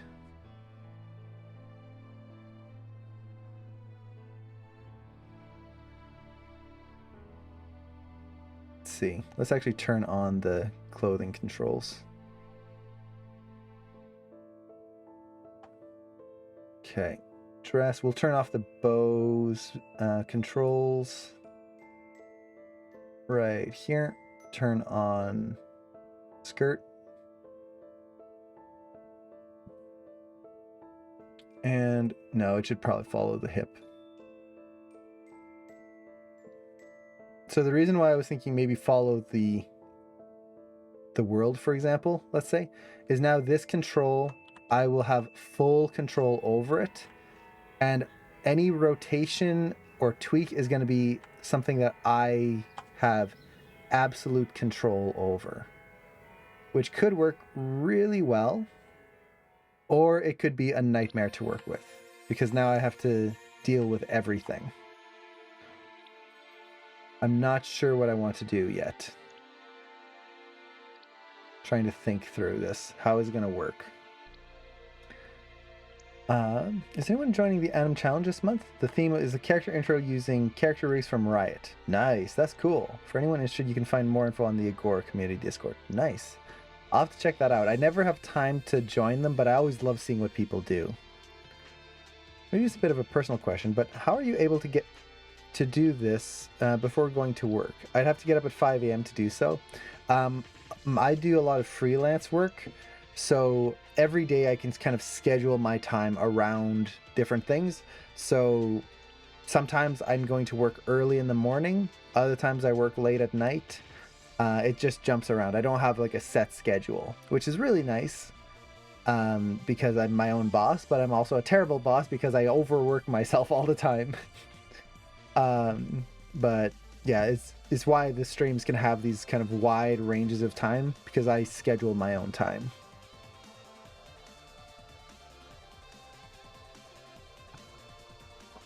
Have I ever worked in a studio? I've never worked in a studio. I've worked for studios, but I've always done freelance remote work, which is, I'm very lucky that I've gotten the opportunity to do freelance remote work. And I don't have to like go in to a studio to work. That's, I've been very lucky in that sense. But at the same time, I would love to work at a studio one day. That would be a fun experience. You know, I think I'm going to have it follow along here. The main reason being, if I set it to world, I think I'm going to end up having a lot of this type of motion where the dress is kind of bobbing up and down. By keeping it this way, that dress stays a constant shape the whole time. And all I'm going to have to do is tweak some of the shaping on it. So we'll see. See, I once joined the Anim Challenge and I heavily overscoped my piece, so that didn't turn out so great. Yeah, that's the hardest part with the Anim Challenge, is trying to keep it as short as possible and just as simple as possible. So what controls? So this controls the length of the skirt up here, the shaping up there.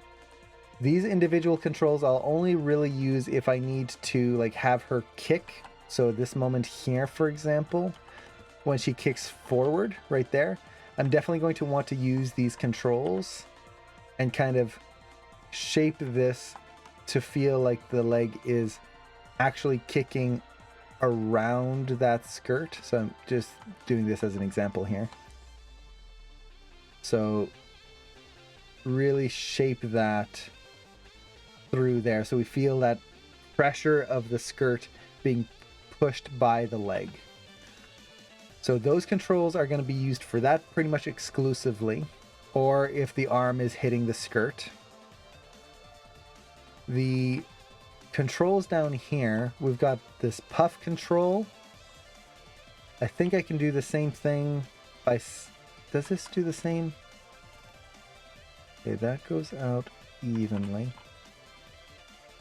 It seems similar. So I could either scale this up or use the puff. puff 2 is just the rim here, which is essentially taking all of these lower controls and just rotating them. You can see how it's just moving those all together. Whereas this is taking all of these upper controls and rotating them together. And then puff 2 here is the lower rim.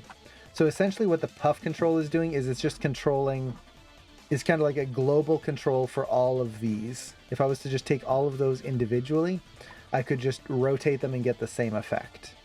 That's a good thing to know. Ripple. This is basically going to allow me to ripple the skirt. I'm not going to need to use this, I don't think. Let's see. Do you usually only use auto tangents when you're polishing? Block and step, then splines, then auto tangent? Is that a normal workflow? So I normally start blocking in auto tangents. In this case, I'm doing a very specific stylized animation and I'm going to stay in step the whole time. But normally when I'm animating, I will just start in auto tangents. I don't recommend this for people who are just starting out. If you're just starting out, I typically recommend animating in stepped mode first. The reason for this is it essentially just gives you an easier way of knowing what you are doing versus what the computer is doing. And that's a very important distinction when you're first learning to animate, because you don't want to try and fix things that the computer is doing too early. You want to focus on what you're doing, getting good posing, getting good breakdowns, getting all of those fundamentals in there right off the start. Now, let's say you're starting in step mode and then you want to go through. Going into splines is auto tangents. When we say that I'm going into spline mode, technically Maya and most programs have all sorts of different tangent types. So you have auto tangents, spline tangents, clamped tangents, linear, flat, step, and then plateau. When we say I'm going into splines, it doesn't mean that I'm going into spline tangents, it means I'm in-betweening. And this is an old term. So back in the old days, like think old Maya, you had stepped mode, which was stepped tangents, and then you had spline mode. You essentially had the two. You had a few others, but you had stepped and splines. So going into splines basically meant you're taking your curves and like smoothing them out. And that terminology stuck. Now that even though we have auto tangents and these better tangent types, we still refer to it as going into splines. So, yeah. And okay, you meant linear, not splines? Yeah, so that's a personal preference. Some people, when they go from step mode, they like to go into linear first, fix that up, and then go into auto tangents or splines to clean up the final little polish. I've never done that. I can see the benefit of it, but for me, once I'm done with my step mode, I just go straight into auto tangents and just clean it up there. So that's a personal workflow. There's nothing wrong with it. If you prefer it, if that makes sense to you, do it. But there's no, you don't have to do that. And let's see, do you recommend to animate straight ahead for the cloth? That's what I'm going to be doing here. So I'm just kind of figuring out which controls are doing what, trying to get an idea of how I'm going to be controlling this. Like, how much am I going to rotate from up here versus down there, all of that stuff. And then from there, I'm going to start animating through. Let's see.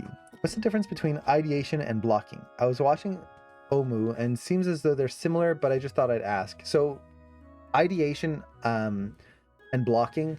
Ideation is basically, one other word for that is kind of a layout pass. It's essentially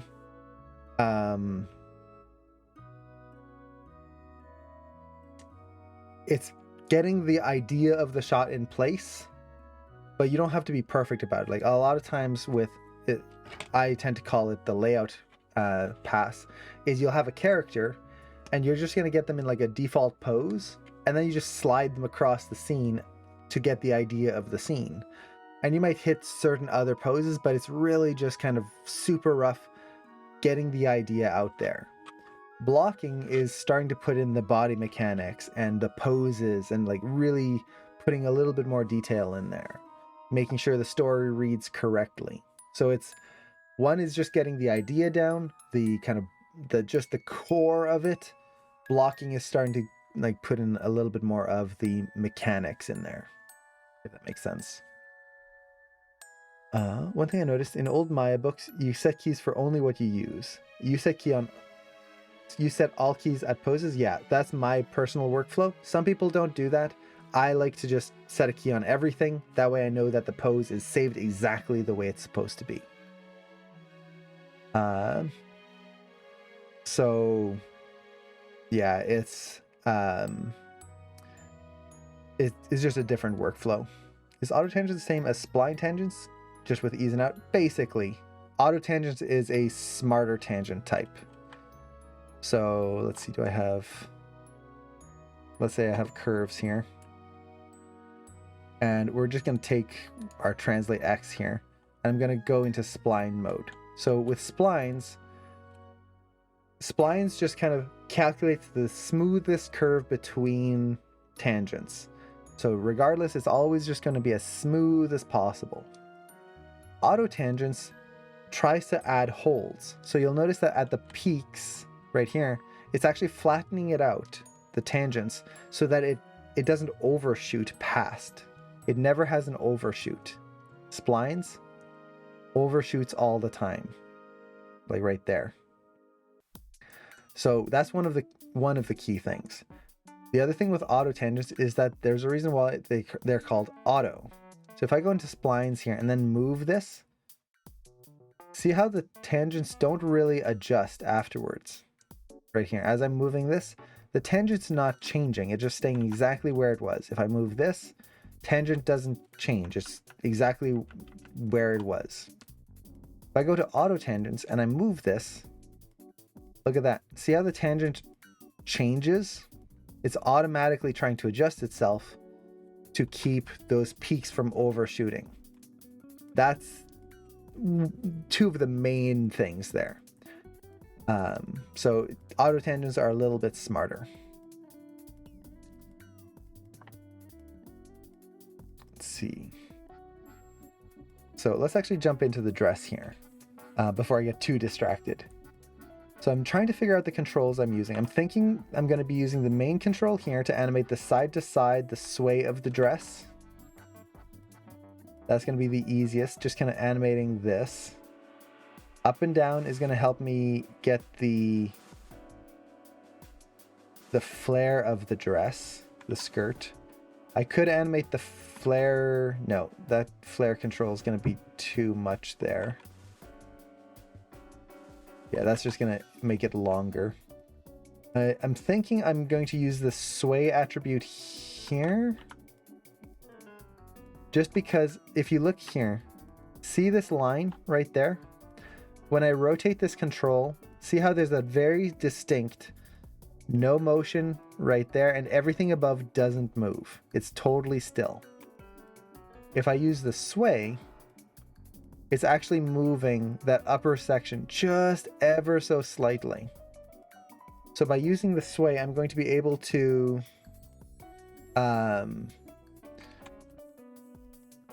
just get that extra little bit of motion. It's not going to feel disconnected. Yeah, Pitar, why is the word Pratt censored on my end? Yeah, that's basically it. It's basically a fool. So I'm a fool by default, which I don't mind.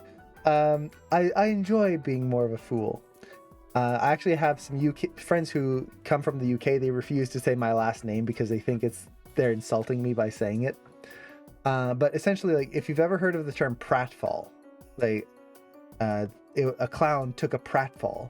It's a comedic fall, a fall made to make people laugh. That's what a pratfall is. So a prat is someone who is kind of silly and like foolish. I don't mind.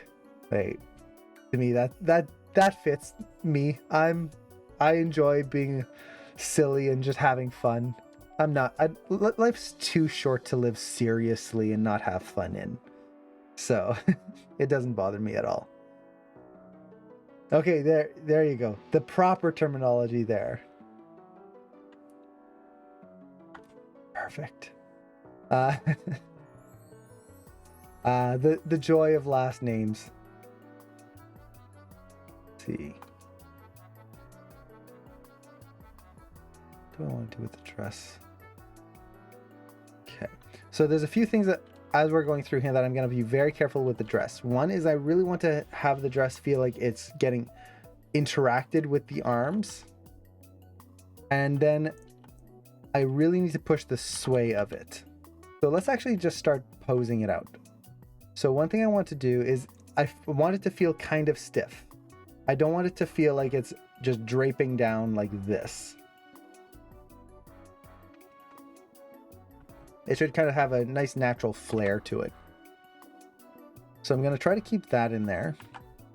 And then I'm just going to try and watch the silhouette of the bottom. So kind of just this general shape here.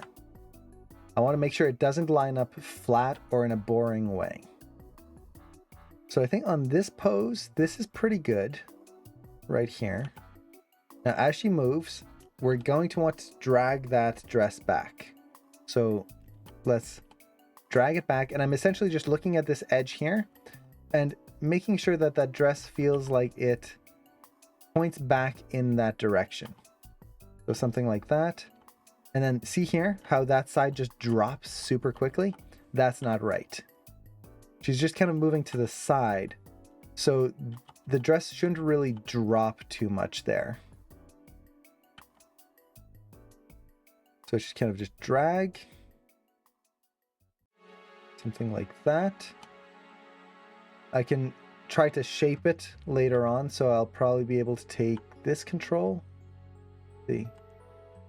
We'll see how we can shape it. Maybe this one. No. I might not have too many shaping options here.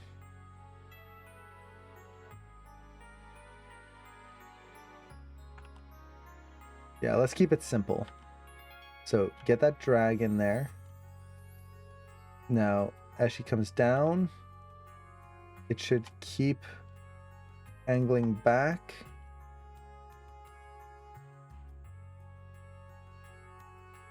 Probably start tipping a little bit. And let's try to flare it out.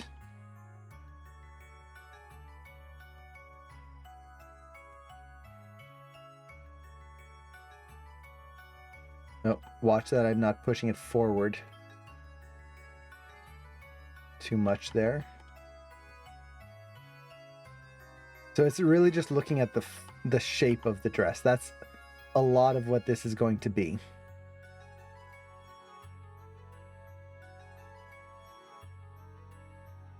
And then as she comes through here, it should still drag back, drag forward. So looking at it from the side view and the front view at the same time. Kind of get that silhouette to change on the dress. So see how we're trying to push that form going around. Just a little bit there. But see right there, that spot on the dress pops backwards. That shouldn't really happen. So this is a lot of just back and forth, back and forth. It's kind of tedious, I will admit that. But that is kind of this type of animation. It's going through and just watching your spacing, watching the form that you want to create.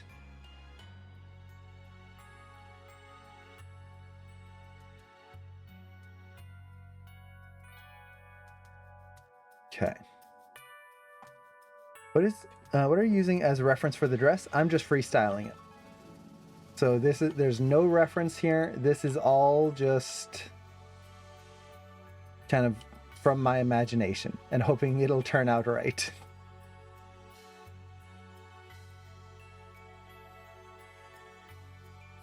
Now, as she comes up here, she's starting to step upwards. So you can see those hips start to come up. So I'm just going to drag that dress down a little bit, kind of tighten it up. And then let's kind of push the rotation here. So we feel that dress, it should feel like a 3D form. It shouldn't feel like a solid mass.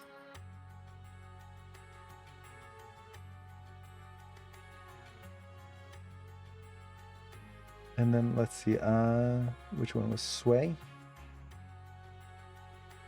Yeah, we'll leave it for now. The dress rig looks fun to use. It is. This is actually a really good dress rig. Dress rigs are normally kind of a pain. They can be very, very annoying to deal with. But this one, it has a very nice feel to it. Okay, so here we're definitely going to want to add a little like swish to the dress here. But I'm going to try and exaggerate it here. So it drags up a little bit. With that hip really pushing up, I'm going to try and exaggerate this a lot. Right there. So we feel that kind of narrowing of the dress.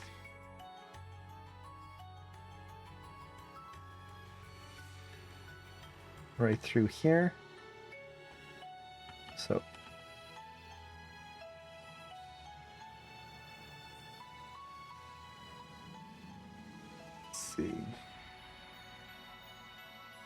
let's see. We won't do a sway pass. We'll do a sway pass afterwards. That way we can kind of just focus on the general shape and then we can create this sway. Okay, it comes through. Let's maybe add a little extra rotation in here. And then here, I want to flare it out and have it kind of whip over. So we kind of get that motion. A little too much there. But then we can kind of continue it here. So you get that kind of swish and then movement through. And let's also rotate it. So you really feel that back of the dress going up right there. And let's exaggerate a little bit more. I want that flare. Let's look at it from the side view. Should drag back a little bit and then come out. Now the arm is going to need to be refined cutting through the dress there, but we're not worried about that too much right now. I want to get the main dress motion in first. Now the dress is going to come back, really drag back there. Let's get that rotation in.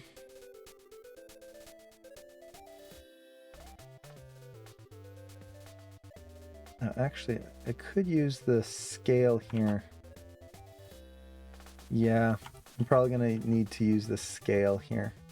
Specifically, I want to make sure that the dress gets like that drag back this way without getting wider, like left to right. Otherwise it gets weird. So I really want to get that drag back here. Later on a polish pass, I can come in here and try to shape this a little bit more and get kind of a ripple. Actually, I wonder if I could use the ripple control for that. Like, kind of, let's see.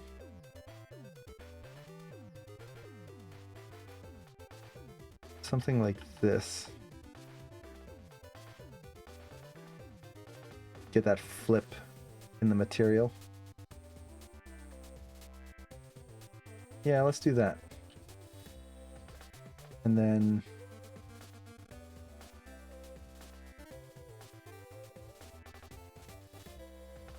no, that's not what I want.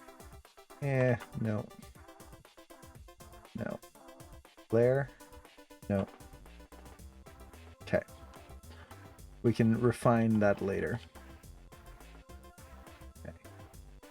let's just focus on this one control here.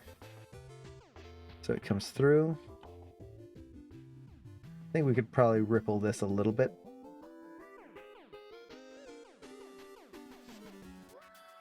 So we get that kind of round arc to the back of the dress.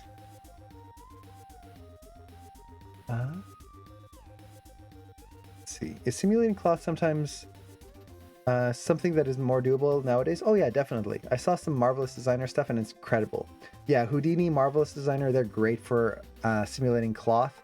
Maya also has decent cloth simulation. It's nowhere near Marvelous level or Houdini level of cloth simulation. At least not built in.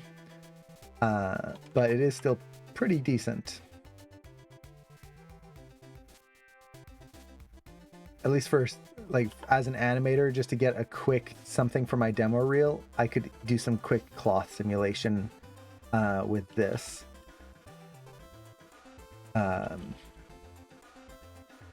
Yeah, cloth simulation definitely something. It's a lot of fun to deal with. I've actually done some demos on stream about cloth simulation. This was a long time ago now. And it's always kind of fun to play around with.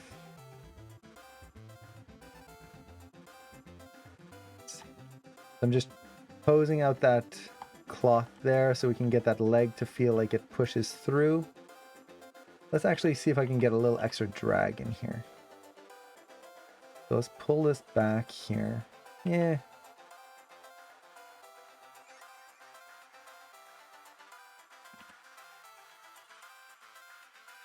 Yeah, that's okay. And then let's sway it through. Make sure I'm looking at it from all views because the dress is going to drag back. And then here it'll drag forward. So we want that feeling of the dress kind of rotating around this way. If it's just kind of going side to side and like this, it's not going to feel real compared to where we see a little bit more of the top, a little bit more of the bottom. So let's go through here. Push that up a little bit. So something like this. So that way we get that nice flip of the cloth. And maybe that's a little too much. We can tone that down just a bit. But I really want that to feel like it hits that leg there. And then here, let's kind of, oops, wrong control. Let's keep pushing it over. And keep pushing it forward.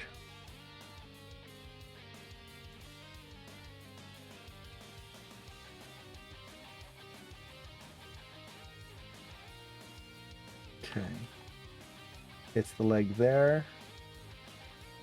And then here it kind of needs to keep... Let's keep going a little bit more. So I want a little bit of hang time right through here on this side before it starts to come back.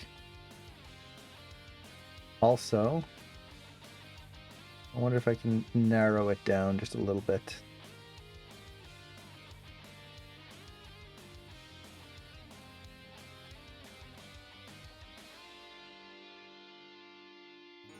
So it kind of feels like the dress collects in the center a little bit.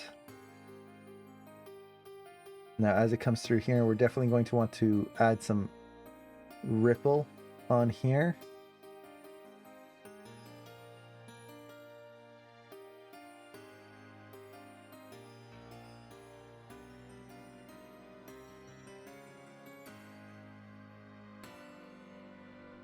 And then let's tone it down. So just try to get that nice roundness going on in the dress there.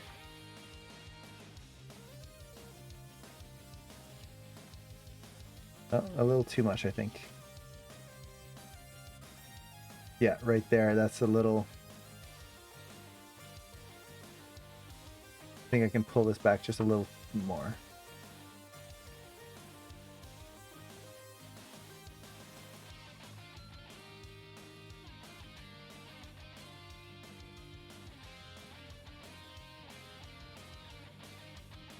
That's better. I want the dress to feel heavy, and it was starting to feel a little too, like, way too exaggerated. Oh, take care, Hotspot. Thanks for dropping by. This looks difficult to make sure it isn't clipping through the hand. Oh yeah, sorry, I read that. Okay. So let's come through here. The dress should come through and start to settle a little bit. But also make sure that as it's coming through, it's maybe dragging back a little bit more here. Get that leg to push up there. And I'm going to scale it down this way, because if her leg is pushing the dress out, it's going to narrow it down. So I want to get that feeling in there of the leg pushing the dress and interacting with it.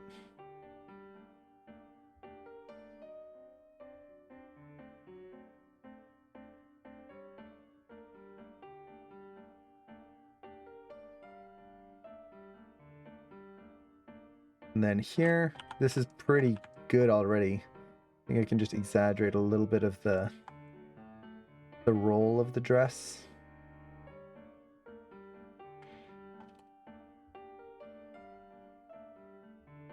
Just a little bit. And then here, we can really exaggerate this. So she's jumping up. I want to take that dress and really just narrow it down.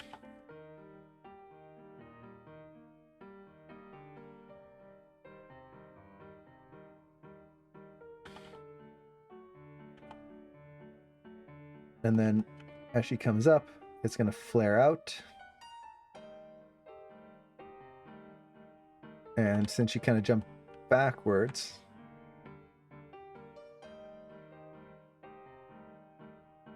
it should drag back a little bit and then flare out the other way. A little too much there.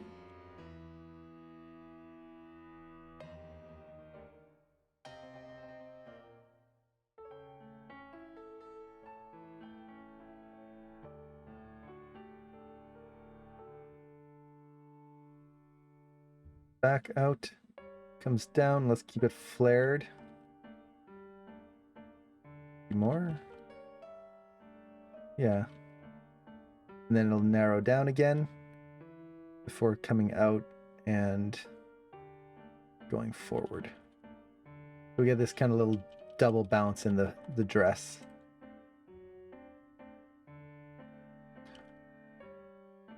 And then let's go to the last pose. I want to just get the dress in a nice kind of pose here. Now, sadly, I think we're going to end up losing the silhouette of the one arm. Maybe not. Maybe if I can exaggerate the dress pose enough, we're going to be able to get it to feel good. Essentially what I want is that dress to feel like... Let's actually try to get this here. I want that dress to feel like this leg is really pushing through. So we feel that kind of shape change in the dress around that leg as much as possible. So you can feel it coming underneath that, like just pushing under the dress there. And then on this arm, because that arm is holding the dress down, I really want to push this in as much as I can without messing up the overall flow of the dress here. So that's going to be the tricky part, is trying to get that shaping in there.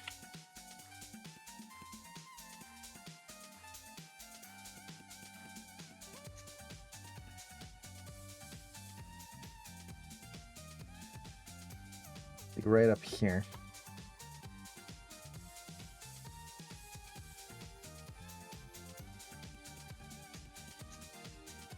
Okay. I might have to just move the arm a little bit.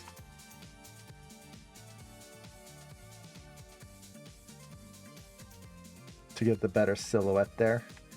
Also try to shape that dress a little bit more. See how it's kind of creating this little bump right there? I don't really like that silhouette wise.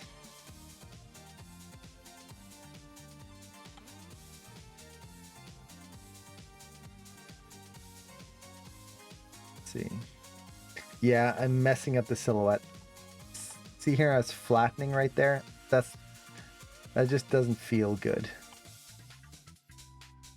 So let's take the dress here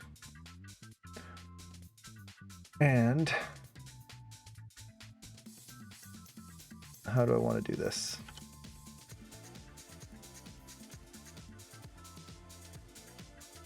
Let's try to repose it. What's the difference between the root and world controls in the picker?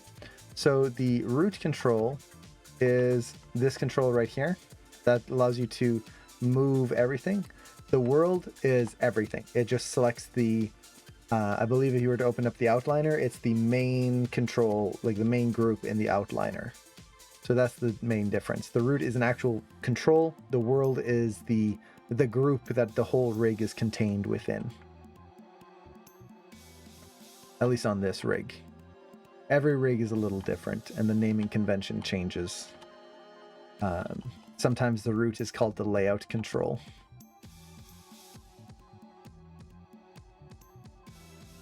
Okay, let's kind of animate this a little bit more. I want to flare that out a little bit more as it comes through here.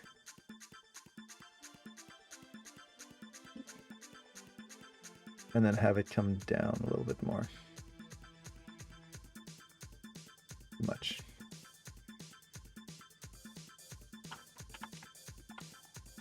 Okay. Narrow that down. Okay, that's getting better. We're keeping that round shape a little bit more here, which is what I want.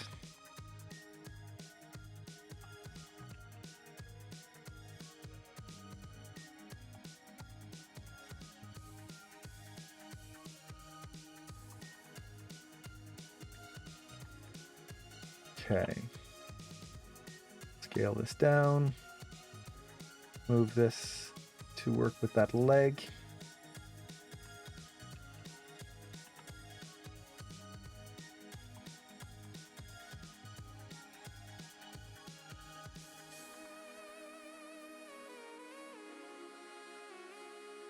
And then let's copy this over.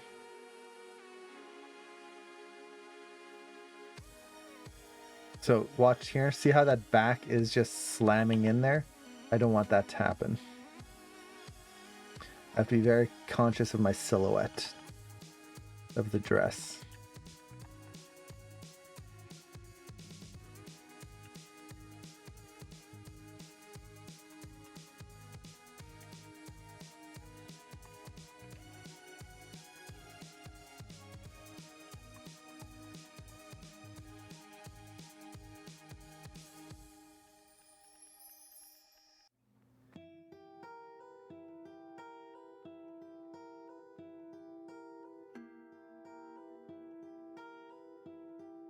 Same thing here. Okay.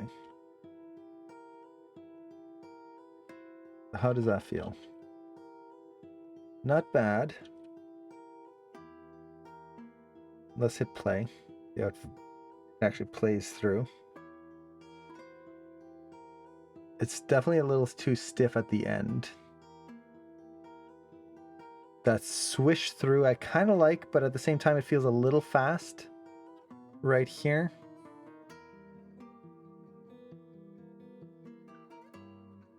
I almost think I could delay it a little bit right here. Let's drag it back a little bit.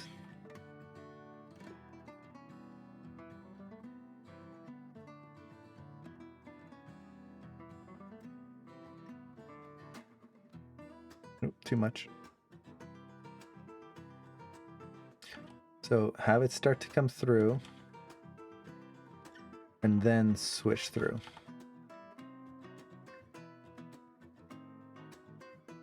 Yeah, that kind of feels a little better.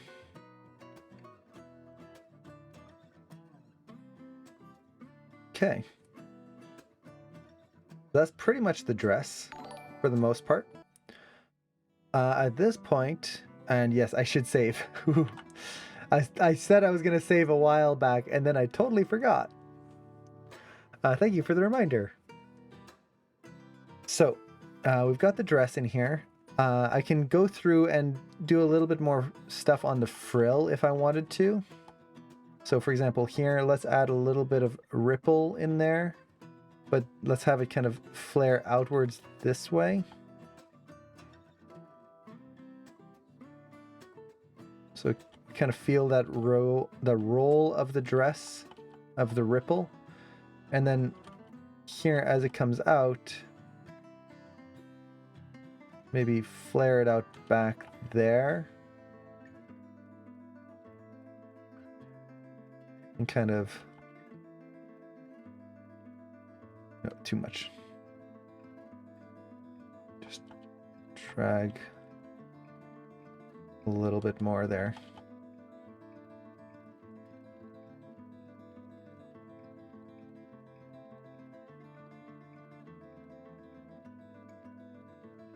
And then here we can use a little bit of that ripple to create the feeling of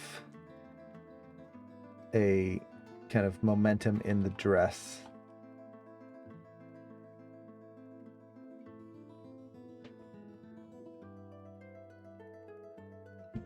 Okay, let's do the sway. It starts here. As it turns, it's going to want to drag back. So we get that dragging motion in there. And then suddenly it's going to... Okay, actually, I don't know if I'm going to do the sway. Because of the way the dress is automatically following, I think the sway is going to lead to some weird counter motion. So let's bring back my graph editor wherever that went.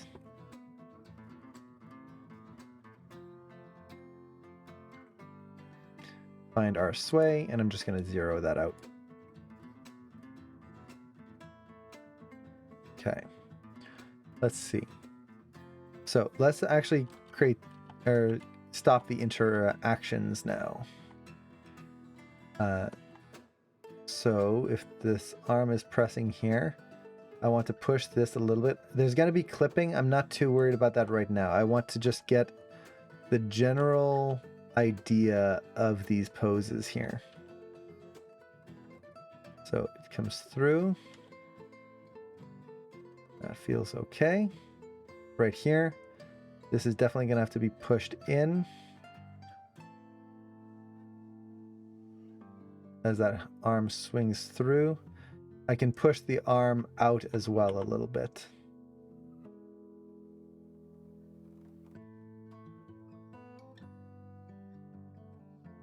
Let's see. Now, how does that affect the silhouette of the dress? It does affect it quite a bit. But what I can do is add a mixture here. Let's drag it back so we still get that nice flare.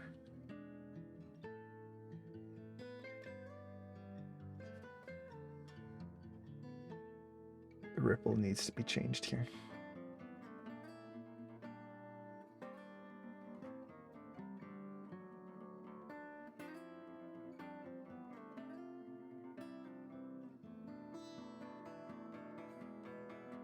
Okay.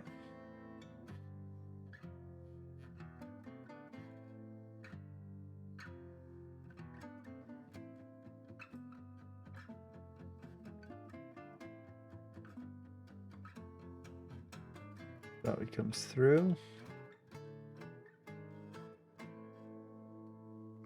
Tone down the ripple here. Something like that. And I'm just gonna have to take that arm and just move it ever so slightly out. So just a little bit right there. Now it comes through. Here, the hand, I think we're good. It's cutting through the dress, but no one's gonna see it, so.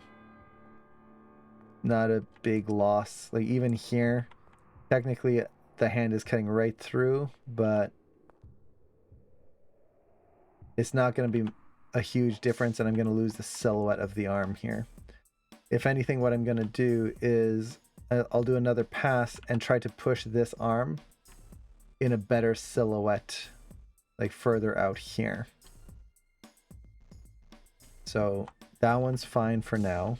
Cutting through here, similar thing. I think I'm going to just push the arm pose a little bit more here to get a better read silhouette wise. But then here, as it rolls around, this is where I do want it to interact with the dress and kind of get that feeling of it pushing across a little bit more.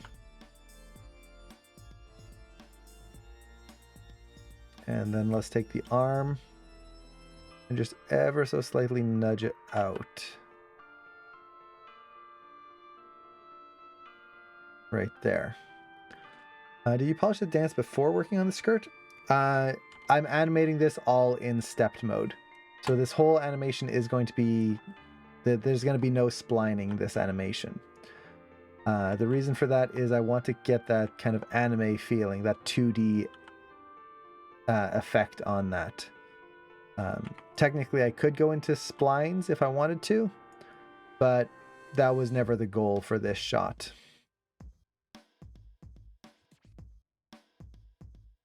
What do I mean by stepped? So stepped mode, or this is also, you could call it being, animating something on 2s or 3s. There's no in-betweens. So if I drag my timeline right here, you'll notice like on this pose, frame 22, that pose just holds. It doesn't change every single frame. So this creates that 2D feeling. And specifically anime is typically animated on 3s and 4s. So that's what we're going to be getting here. I might add a few more breakdowns. We'll see how it goes. But overall, I do want to kind of get that anime feeling to it. Okay. Now here, the dress is going to be causing some issues that we didn't have before. Specifically some silhouette pops. So I'm watching the arms right now, and I'm essentially just trying to exaggerate the spacing in certain areas so that we can get smoother motion here.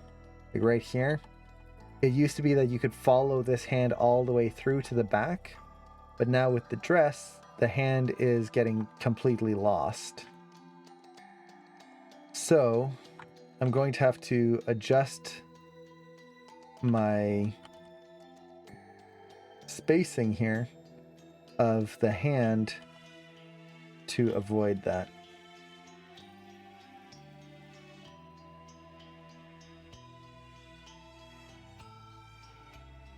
Let's see if I could. I don't want to drag it.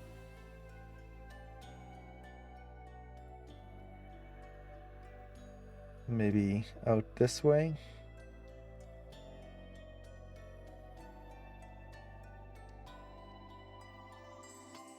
Yeah, that works for now.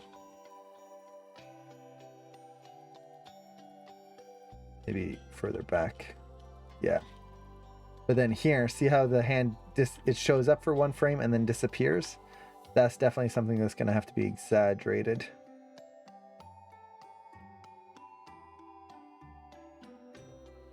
And then here, let's see if we can exaggerate that a little bit more through here.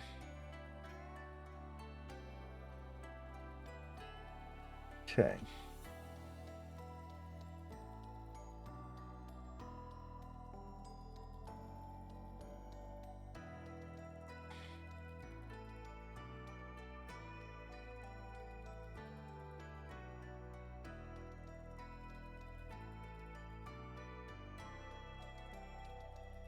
Yeah, I'm gonna have to push that hand pose right at the end here a little bit more.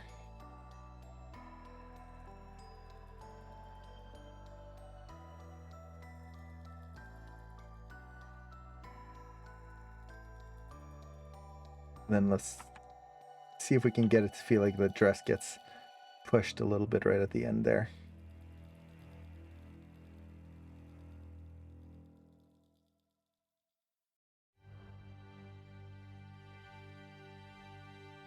Okay. Okay, that should read better.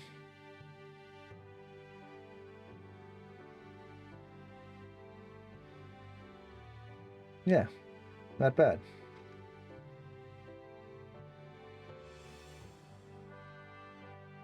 So let's look at this from the proper angle here. And overall, that dress feels pretty good. I feel like it's flaring out a little too much right here. But at the same time, I kind of like it. I think one of the areas that's causing the issue is the spacing. So if you look at that front of the dress, see how it goes out, comes in, stops, and then goes out again. That's what's causing that issue. So let's do that. Comes out, in. Maybe let's push the rotations here just a little bit more. And then we'll push the rotations here as well, so we get that kind of flipping motion.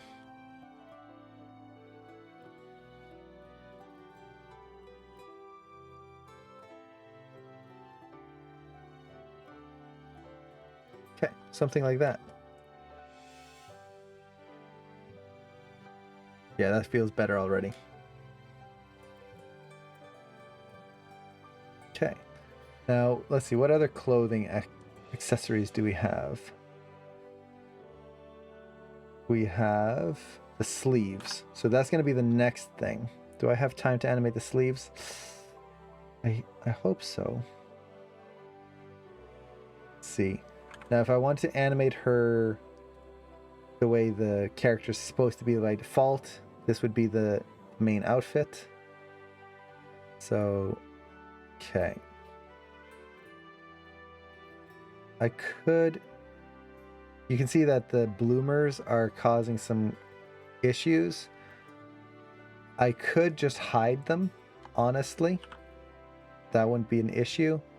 But like I said before, I do want to try and animate this character as if I'm trying to stick on model. So I'm going to try to cheat as little as possible. So no, like, oh, I'm just going to hide it. No one will ever know. I'm going to try and push things to be as proper as possible. Now, with that said, in an animation, like at a studio, if like a piece of clothing like here is sticking through and it's causing issues with your animation, just hide it. If no one's going to notice, just hide it. Doesn't matter. If it gets you a better silhouette and better animation in the end, don't worry about this one little tiny like control or like piece of geometry that's sitting through. So just something to be aware of. We don't always have to be sticklers. In this case, I'm just doing that because, well, it's a quick fix. So you can see it's all done now. Now we've got that, and the dress is animated. There's still, I think I could add a layer of polish on the dress, but for now, we'll call it done. I think basically what I would need to do is like animate a little bit of the puff here.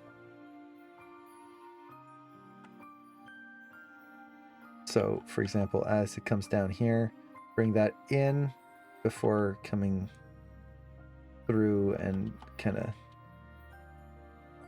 just getting a little bit more of that bounce in there on the frill. Let's see, Kingdom Hearts, yeah. Kingdom Hearts is such good music.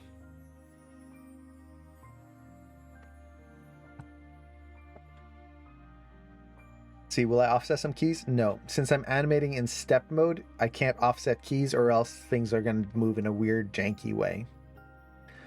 If I was animating in a splined mode, then maybe I would offset some keys. It depends on how I'm animating it. Okay. So at this point, it's animating the sleeves. So let's actually hide the dress. We can always come back and tweak some stuff later. But let's turn on the sleeves and make sure I turn off the skirt. I forgot to add the animation for these sections here.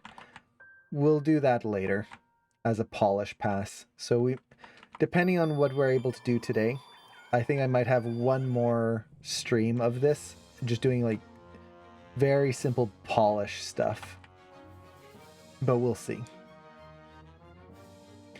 Now, the big thing with the sleeves is the sleeves are going to be tricky.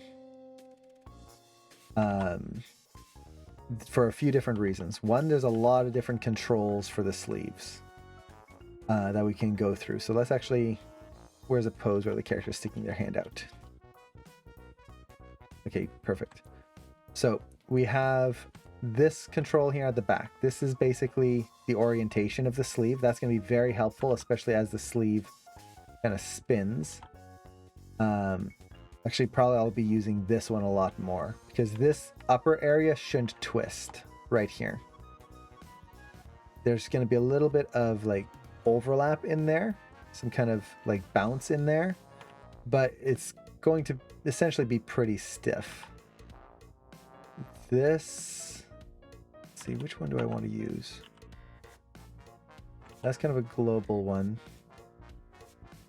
I'd probably use this one, I feel. What's this? This is the shaper control, I think. Okay, yeah, so I would want to use this larger control. I don't think I'm going to be using too much of the purple controls other than to push the visual shape of the sleeve. It's going to be these other ones first. So this is going to be the bend. This is the orientation, the angle. And then this, I guess it's more of a shaper. This one shouldn't really move too much. Let's see. Oh, take care, sleep deprived. It was great seeing you again.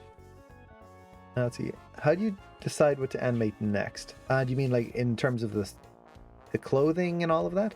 It's basically I try to work with the bigger stuff and then start my way downwards, or start with the things that I know aren't going to interact with anything else. So for example, the bow is up over top of the head. Once I get that done, nothing's going to interrupt it. With the sleeves, I didn't want to start with the sleeves because the dress is so big and like this big motion across the entire lower part of the body. If I do the sleeves first, the dress might hide half of it. So I made sure that I animated the dress first. That way I don't have to redo stuff. That's essentially what I try to do. See, how do you focus on physics when animating? How much do you know about physics? Like in terms of the mathematical physics, not too much. It's really mostly the feel of it. That's a big part of animation. Is a lot of times you're not animating the actual physics, the mathematical physics. You're just animating. Does it feel right? Does it feel good? That's kind of the big one. And then a lot of it just comes with practice, really analyzing animation and analyzing live action stuff. So I've done a lot of practice doing like bouncing balls and overlap. And essentially like this is an overlap assignment.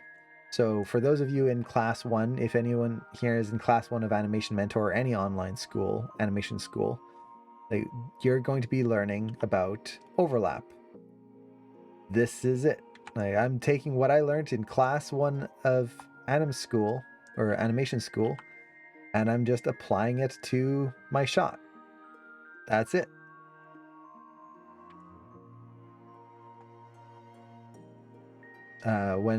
When people talk about like the fundamentals of animation and how they apply to everything, they mean it.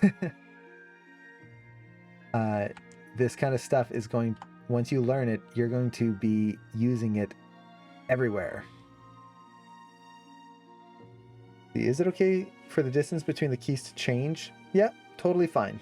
It's just a stylistic thing more than anything. So yeah, totally fine if it changes. There's no need for constant.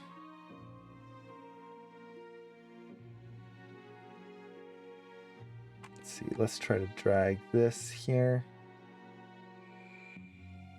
So the sleeve is where we're really going to start getting some cool elements to the shot.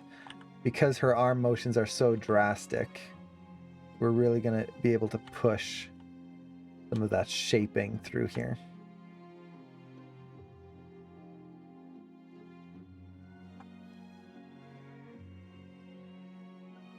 And that's essentially what I'm doing, is I'm trying to shape this.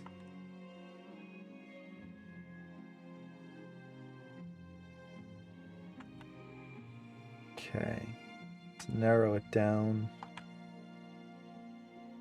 here. We get that feeling of a pull.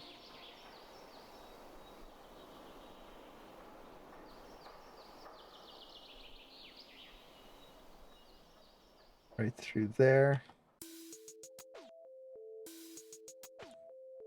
Okay. Doing my squirrel jump right now for the overlap assignment of course one. Nice. Yeah, so everything that you're learning in that squirrel jump, this is essentially what I'm using here, is all of that same knowledge.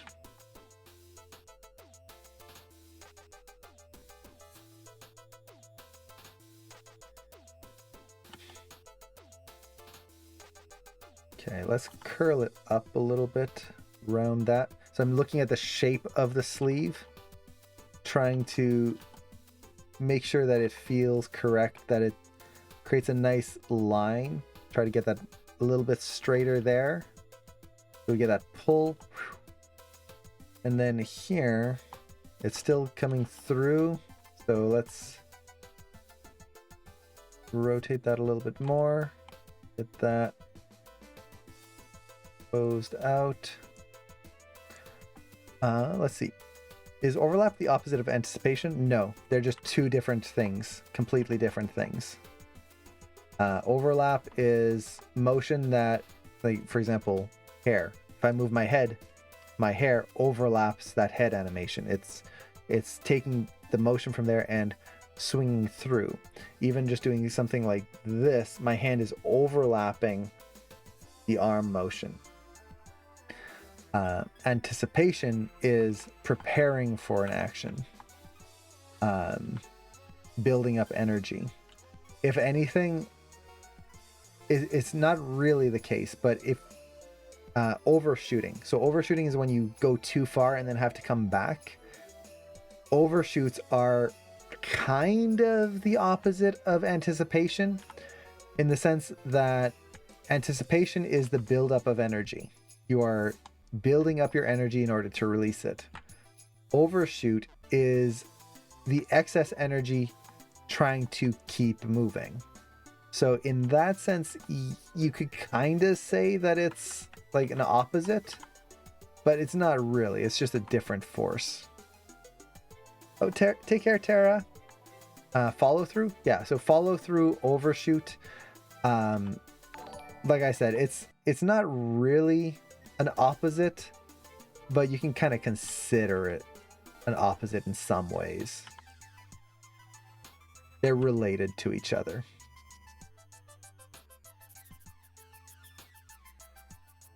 So what I'm trying to do here is I'm trying to create this nice clean shape right through the sleeve there.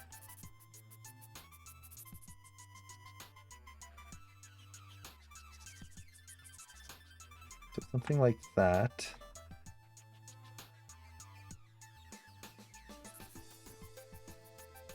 And then let's overshoot it. So this is going to be the overshoot, where suddenly that sleeve just swings through onto the other side.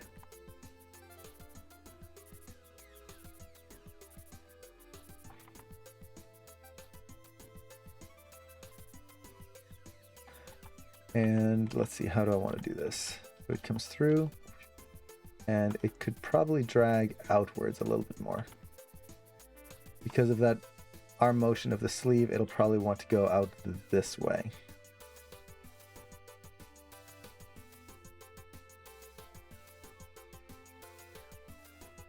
Yeah, something like that.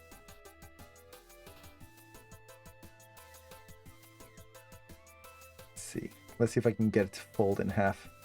Hey, that should work.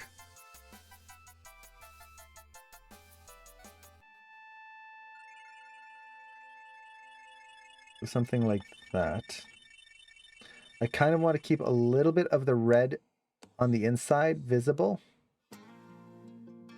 That way we get a little bit more of a... We can see it. So you can see that red in there. It opens up. Let's kind of narrow it down just a bit. So it's not quite so large. And then I want to keep just a little hint of it visible there, and then we come through. And here, let's drag that back here.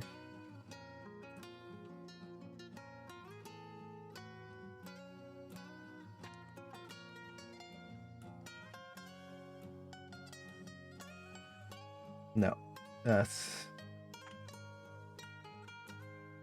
Let's do this a different way. Pull it out through here.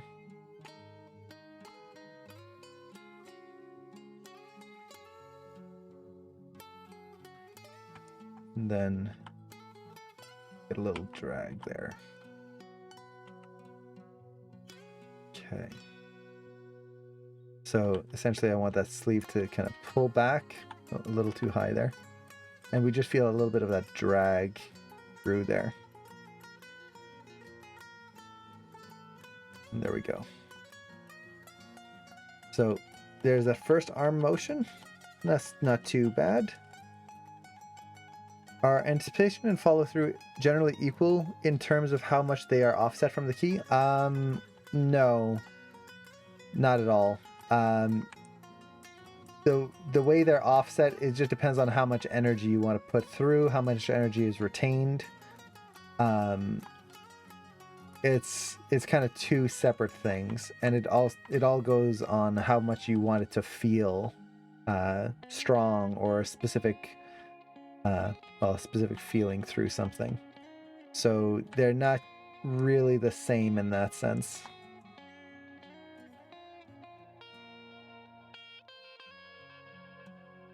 See now here, technically that sleeve should kind of flare out, but I think I'm going to keep it simple here.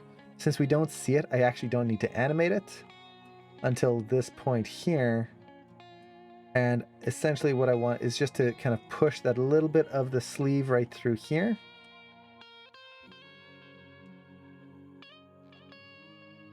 And then let's kind of make sure it doesn't cut through the dress there. Let's kind of add that dragging motion here. So something like that. Now that's too far. It's too high. So let's kind of bring that down. Something like that. I also would like to try and push the visual shape of it. So what I mean by visual shape is on the previous frame, you see how you can kind of get that little wave in it? Right through here, there's a little wave. And then on this frame, it became just this solid mass, like just one point. So I want to keep that shape language there. Essentially, shape language just means that I want it to feel like it's connected. So like that, and then it comes through. And then let's see if we can exaggerate this here. Just for the sake of it, I want to see if I can exaggerate it so we just see the tiny hint of the sleeve on this side. Oh, too much. Just like right there. and then we'll let it slide through here. When you block with step mode, do you have to press S to key literally everything on every pose? At the beginning, yes. But then, oh, that's the bloomers. Okay, let's turn on the dress controls. At the beginning, you have to, but then what you can do is just turn on auto key. So at this point, I'm never hitting S. It just, anytime I adjust something, the key's already saved for me.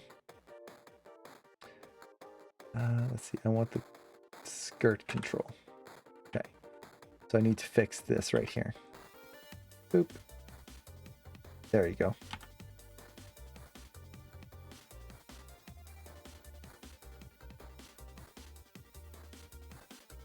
And then let's actually push this one out too, spacing wise.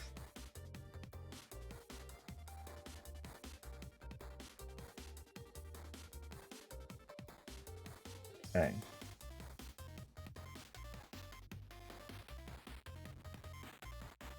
So something like that. Depending on how you set it up, either keys, what you set it to key.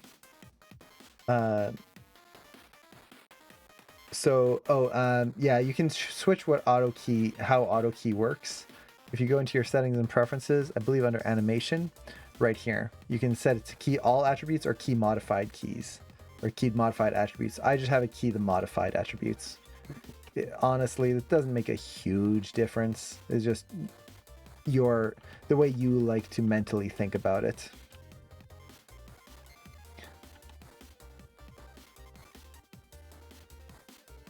Okay, so here, what I want to do with the sleeve is just kind of press it into the arm right here.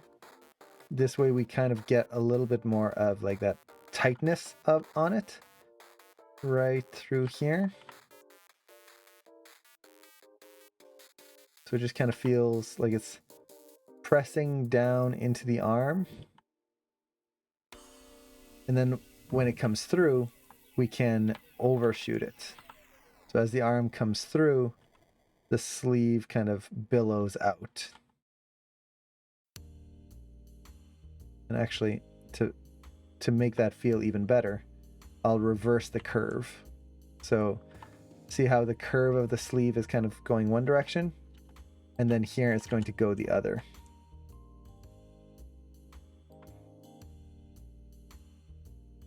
Just a little bit.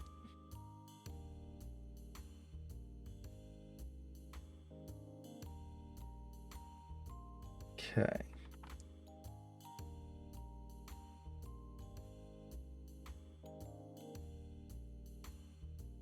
So we'll do something like that. I'm trying to get some breakdowns and stuff, just won't move with the rest since they stay perfectly in place until the next pose.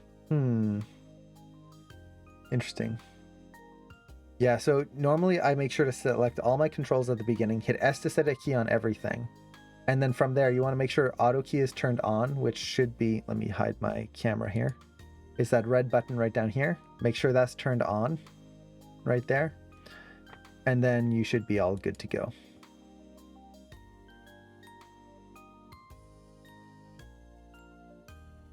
Okay. So a sleeve kicks through. Now at this point, I want to start swinging the sleeve around, kind of get that nice curve in there.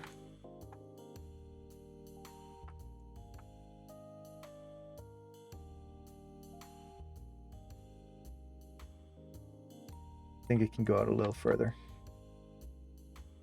Or like that. And then here, now we really get that drag. Actually, let's drag this down as well here. So something like that. Now here, we really push this to drag back.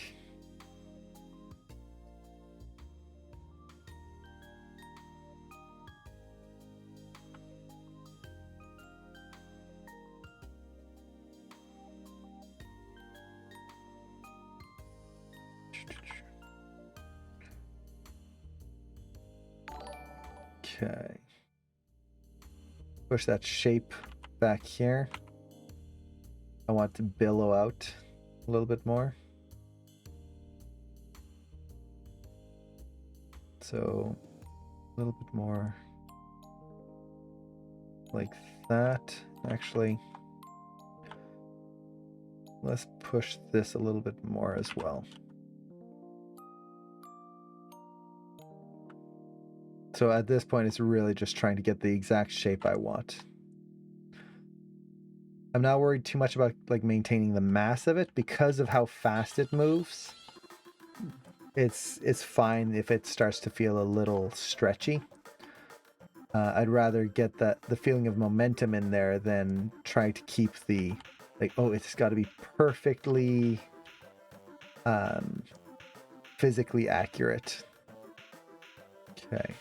Now here, the sleeve should overlap over this way.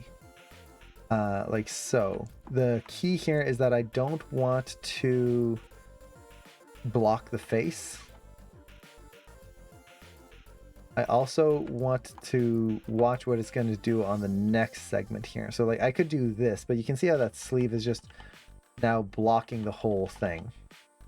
So instead, let's try something different where it's going to come up.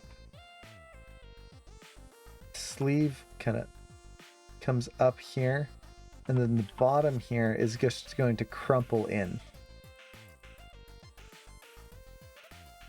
Almost like it's just going to crunch in. Definitely going to need some shaping here.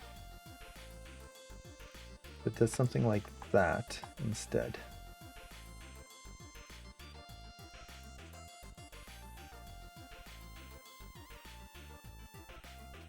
And that should allow us to keep the flow of the sleeve without losing too much else. It comes up, probably a little bit more screen left, like so.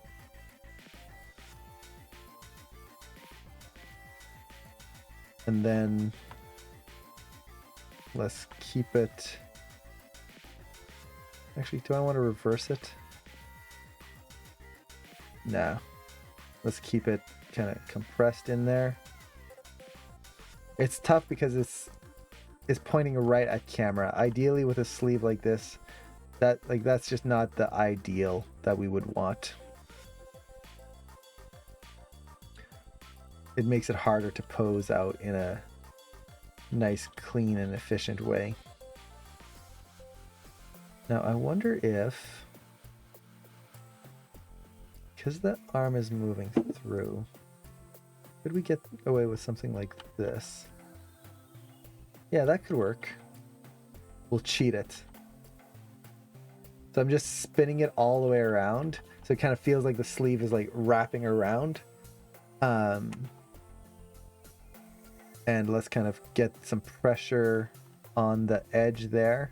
It kind of feels like she's pushing her arm against the sleeve. So now it's changing that direction, and we're trying to keep the silhouette as clean as possible through everything. Let's try to, technically I don't have to worry about this here, but just in case, I'm gonna try to pose it so that it doesn't see any weird arm stuff. See, this is animating straight ahead. Yeah, so this is exactly that. It's just going one frame at a time and basically just going, okay, where does the object need to be? Where does the sleeve need to be? And animating straight ahead is a great way to animate things like hair, overlap. It feels very intuitive a lot of times.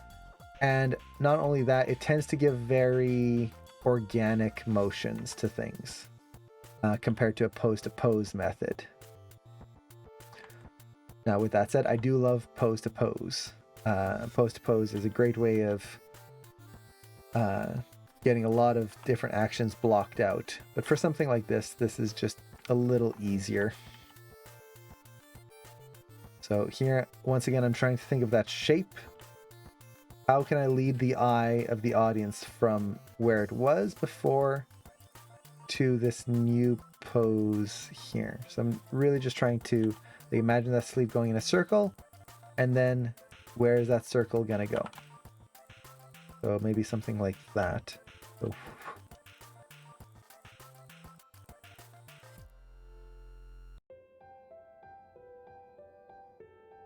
it's almost like it traces in a little bit of a circle in there.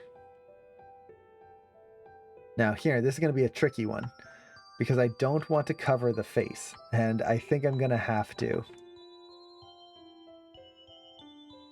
Normally in animations, we try to avoid covering the face as much as we can.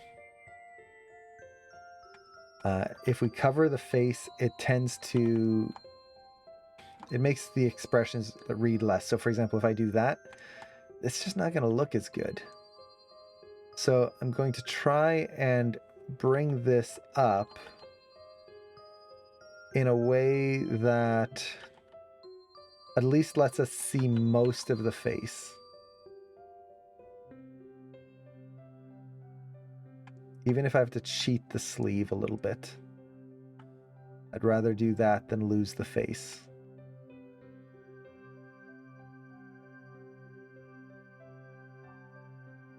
Like that. So it kind of yoink. Feels like it just gets pulled through. Yeah, exactly. This is essentially, that's what I'm doing.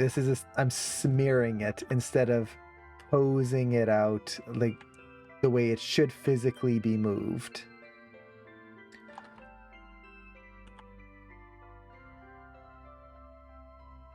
And in this case, it's definitely going to help make this read more clearly, and just make the whole animation better because I'm not hiding the face. If I have to hide the face to get this to work, then that's just going to be a little weird. If I get this a little bit turned back this way, I think we can still push that line of action. Oh, I'm starting to cover up the eye a little too much. Right through there. Honestly, I could even do something like this where it's not even attached to the arm anymore, and it would work. I could also just move the arm. So that's the other thing. Just because we're done with the arm animation doesn't mean I can't just go whip.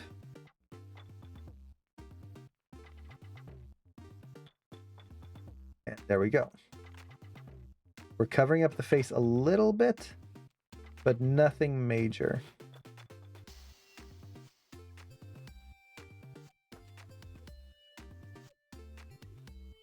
Okay. Let's maybe not smear quite so much there. Okay.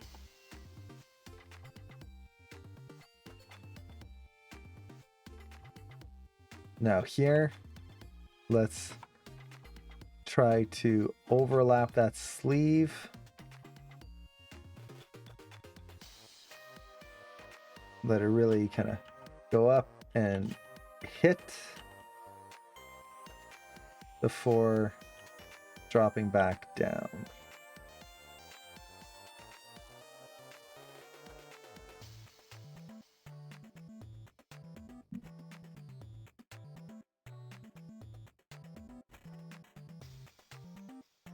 And then let's kind of bring it back through here and drag it still. So it kind of goes up and drops.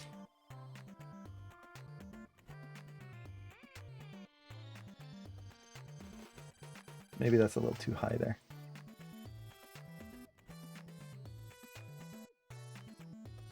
There we go. That's one sleeve. And Luke, how's it going? Let's see, maybe that's a little too much right there. Let's tone that down. A little bit more. Now I also have to add the upper arm sleeve motion. But for now, that's okay. Does straight ahead animation still have key poses? Well, Not really. Yes and no. It can and it can't. That's the thing. Like straight ahead, you can mix things up. So you could have like what I'm doing. I did a whole bunch of key poses with my character. Now I'm doing straight ahead on sections of it. You could do pose to pose and then just go straight ahead from one pose to the next pose. So yes and no. There's no like one answer to that. It really just depends on how you animated it. Okay, now let's just do a quick straight ahead pass on the upper sleeve here. So let's kind of have that drag there. As she swoops through, let's add a little bit of pressure onto that upper arm. Clean up the silhouette here, just make it a little clearer.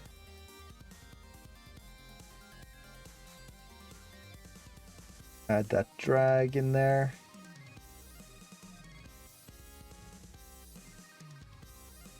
And then as it slows down, let's press that into the arm.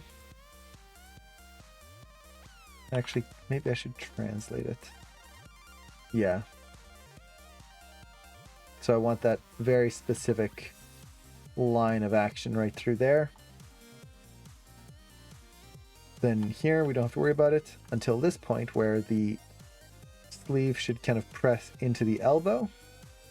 And then here, overshoot.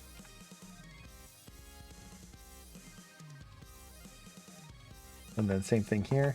Not only overshoot, but maybe squash down a little bit and get that drag in there.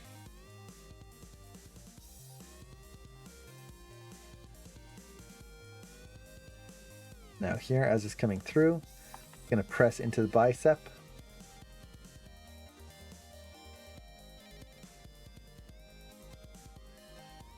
So just thinking of how it's gonna drag.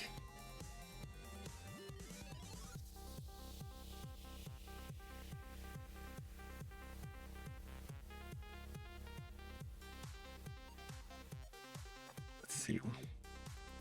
Gonna go down slightly here, billow out. And then here we don't see it.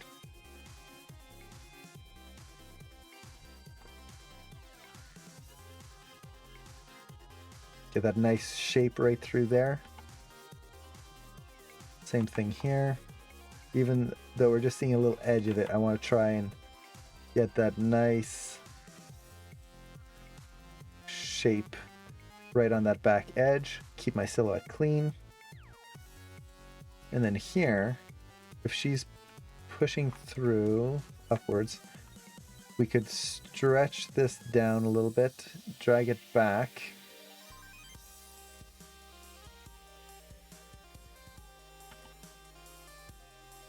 And then have it kind of bundle up and overshoot. We kind of feel that. No, actually, what's going on here? I moved something too much. So see what's happening here is it feels like it's the whole sleeve is moving. I don't want that. So I'm going to reset that very quickly. And I want just a little motion in there.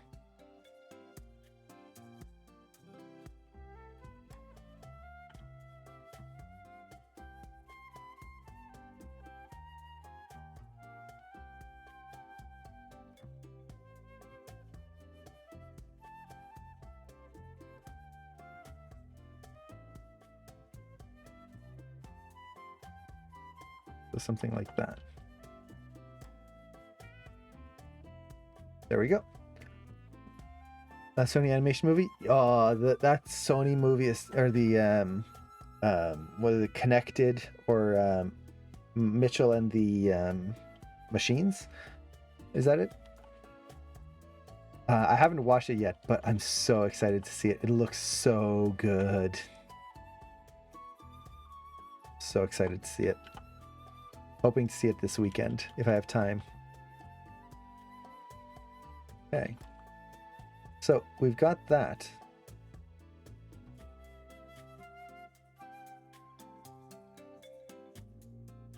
At this point, all we have left is the one sleeve, which technically I'm already overtime. I need to get to work, but I want to get that sleeve done so bad. Oh man. Curses. That wasn't fast enough.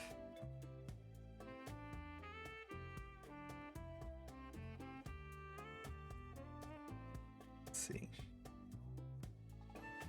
So it'd just be same as before, adding that nice drag in there.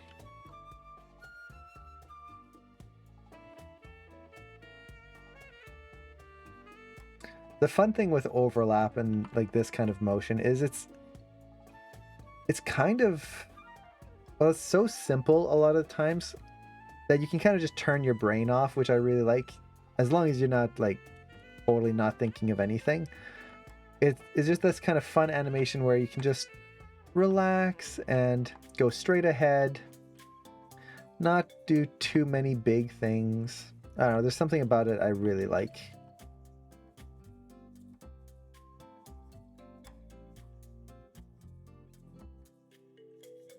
You're just thinking of simple forms, overlap, line of action, that kind of stuff.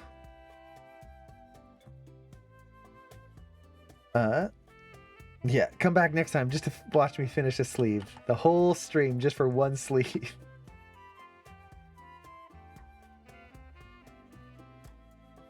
See.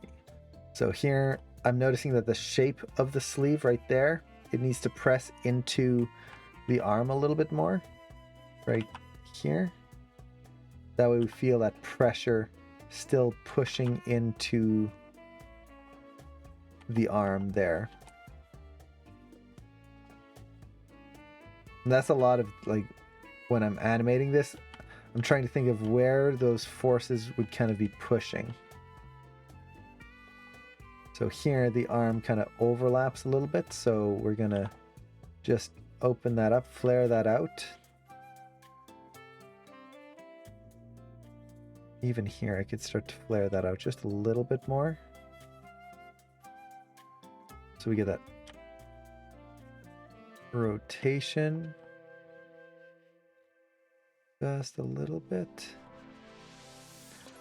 and then let's actually also drag it down here.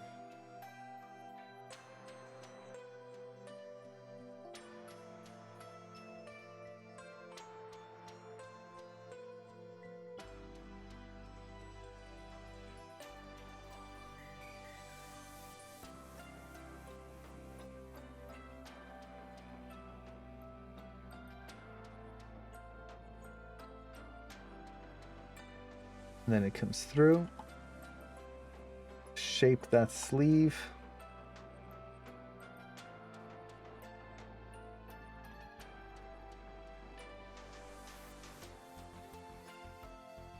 Let's kind of drag that back here and just shape that exactly how I want.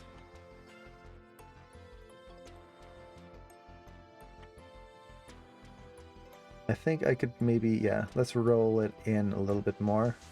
We kind of get that wrapping around the body a little bit more.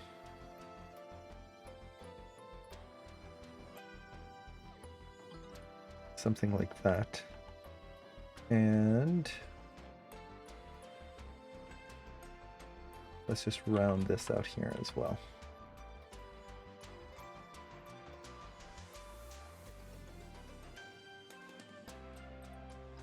Nice. It's through. Just add a little bit of roundness to this section.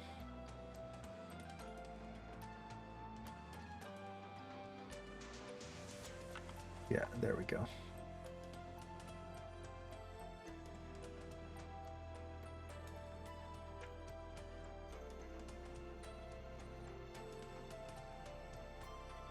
Let's see. What do you feel is the most annoying thing to animate or to work with while animating? Oh, that's tricky. It really depends on the shot. Like, for example, overlap like this right now it's really nice and easy for this shot. it feels really nice, and like it just feels intuitive as I'm working on this, which is really nice. I've had some shots where you're animating the overlap on things, and it's just a nightmare. It never ends. For example, I had a shot where I was animating a dragon, and there was no simulation on it, and I had to animate all of the wing membranes, so the membrane between all the fingers and the wings, all by hand. And that was tedious. That one was just, it never ended. It's just like you do something and then you'd keep going and just keep going. Yeah, that was probably the most tedious thing I animated. One of the most tedious. It's kind of like this. It's not hard. It's just when you've got like 30 controls that all have to be hand keyed, and it's just this kind of never ending process. It gets tiring. And what is simulation? Simulation is movement created by the computer. So for example, if you simulate water, you're letting the computer create the motion of water, or simulate hair motion.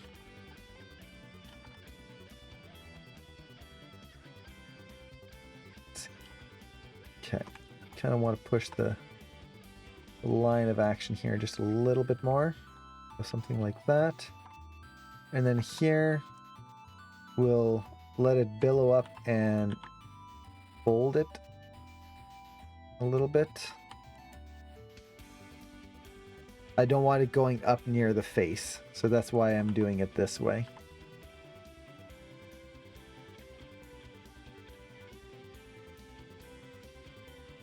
Watch, I don't get a tangent. Let's see, is Discord broken for anyone else? I haven't checked Discord today, so I have no idea.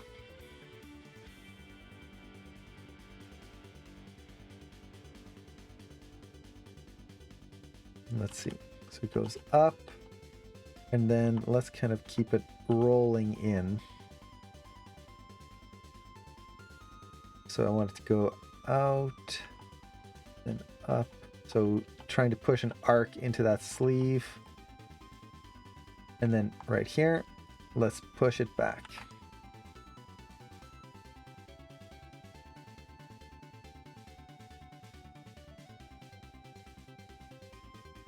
Okay. Something like that. Get that nice line of action in the sleeve there.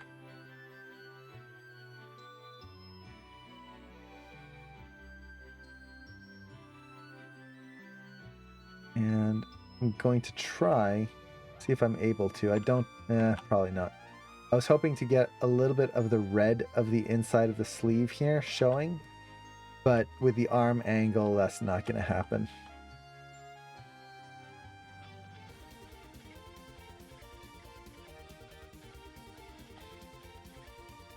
If anything, I'm going to have to twist this around so we get that feeling of the twist of the sleeve.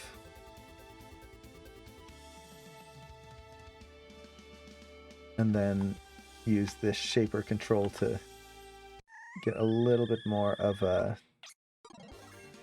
sharp line through there. Okay. Tracking that arc of the end of the sleeve there.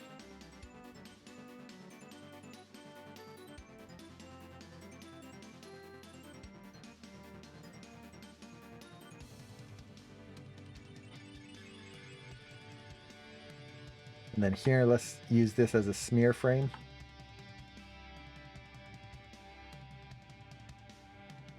Let's see how far we can push this.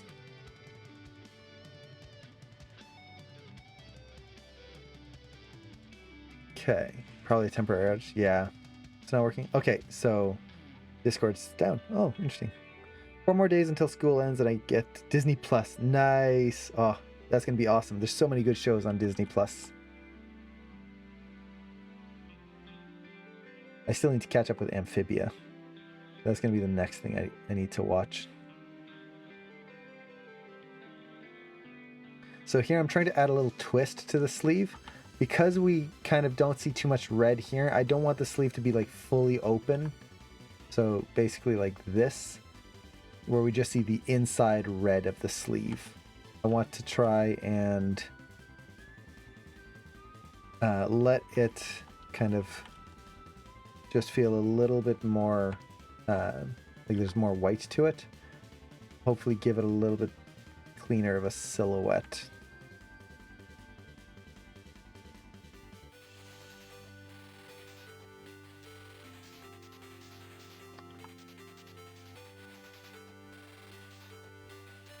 Let's see.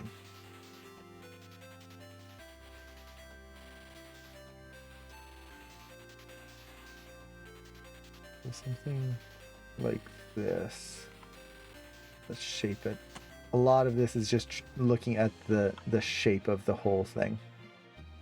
I really want that smear feeling. I think I could lower it just a tad.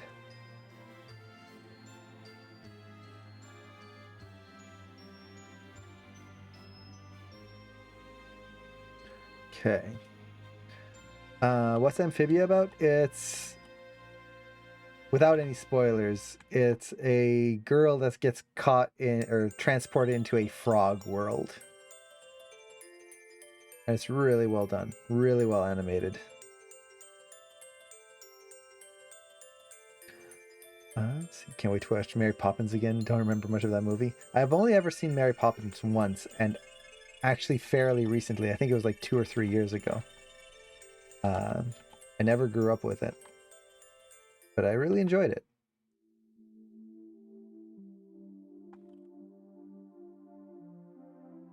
I'm just going to reset my rotations here. I'm starting to get some weird shapes there.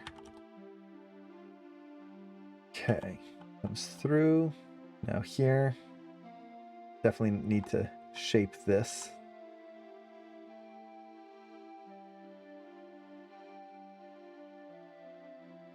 Push that sleeve through so we get that overlapping form.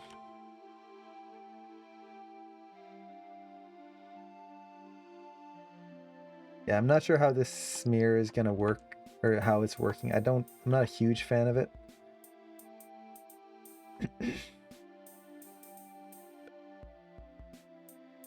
Let's try to simplify it. If you don't like something, you don't have to keep it. That's the big thing with animation, is a lot of times we're going to work on something and we work and work and work on like trying to get a specific shape to, for example, the sleeve here, and it's just like not working. It's okay to just go, yeah, it's not working, delete, try again. That's totally fine. There's nothing that says we have to get it right on the very first try.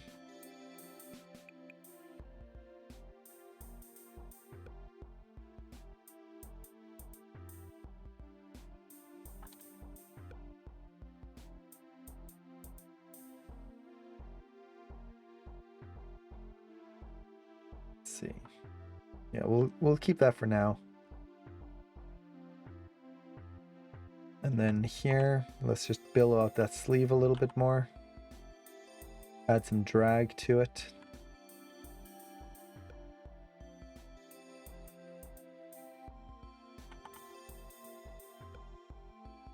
And even here, I need to do that there.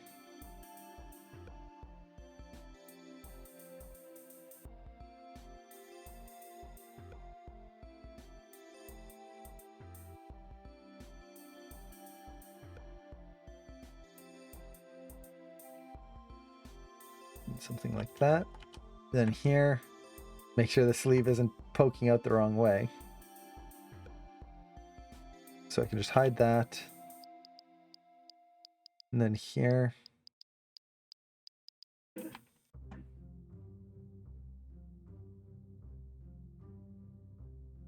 just a little bit of sleeve back here.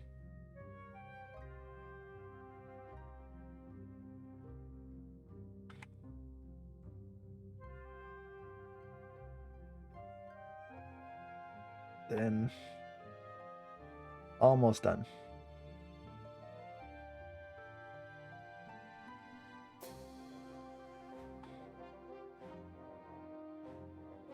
So I just want this sleeve to drag against the arm here.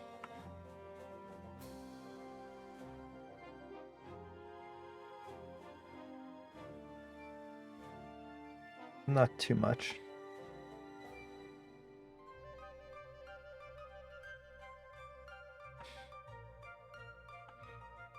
Let's just add a nice little curve to this.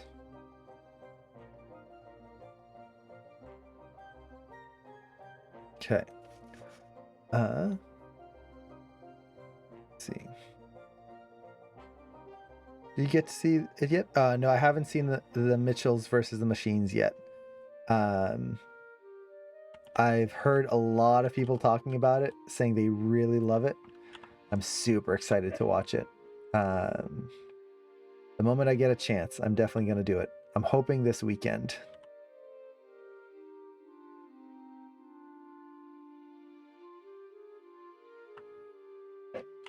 It looks like it's going to be a really fun film. Okay.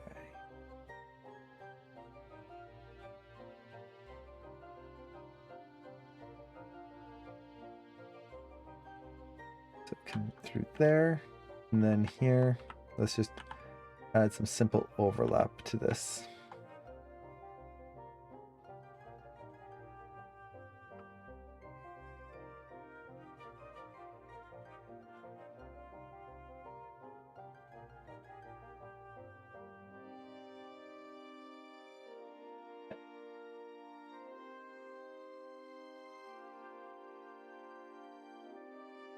And last pose. Something like that. I think this one needs a little bit more work. The line on the top of the sleeve feels a little bland. I'm going to try to push that a little bit. That's better. Okay, let's see how that feels.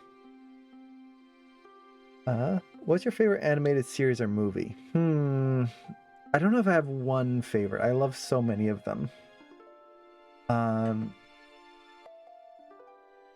I would say one of my favorites is Wreck-It Ralph. There's a lot of meaning to Wreck-It Ralph to me.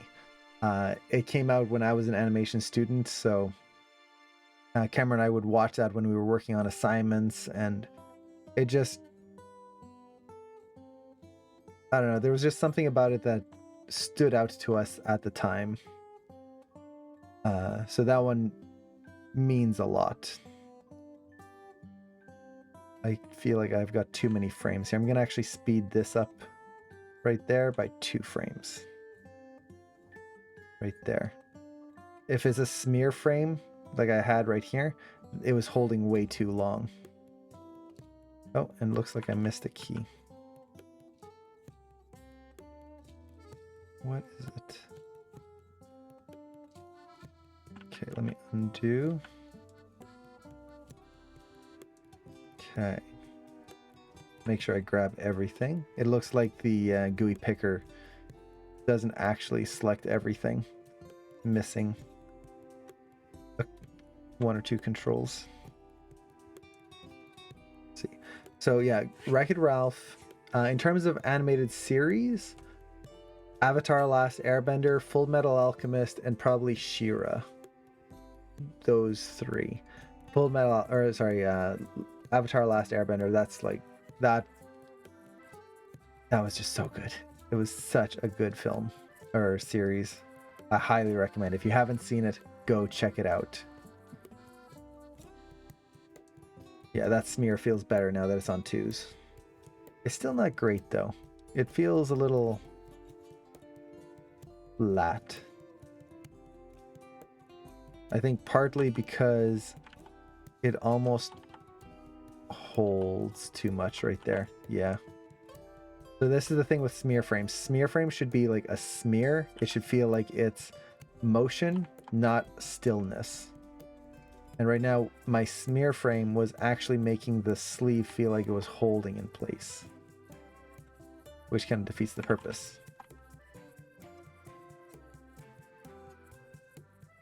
So I'm gonna just make that a little faster.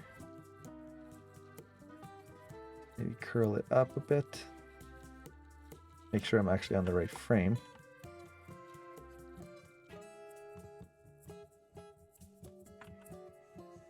Okay. Toy Story, Ice Age, yeah, those are great. And where did I study animation? I studied at Animation Mentor, which is where I teach now as well. And I really loved it. I had so much fun at Animation Mentor. And I still do. I still really enjoy the community and just everything about the school. Okay. I think I can maybe tone this out just a little bit there. Yeah, let's see how this feels. Hotel Transylvania, How to Train Your Dragon, so many good. Oh, there's so many good animations. It's amazing. We're very lucky. We live in a wonderful time of animation. There's just so many things to choose from.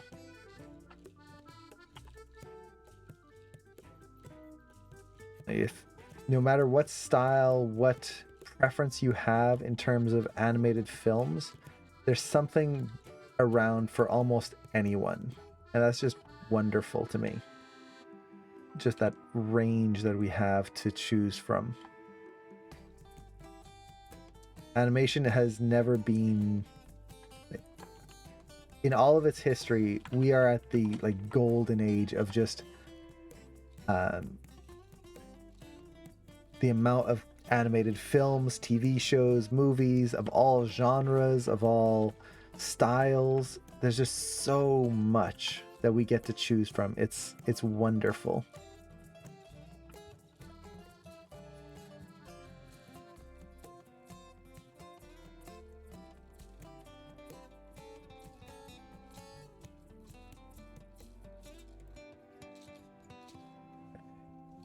I'm almost done with this pose, just trying to push it a little bit more.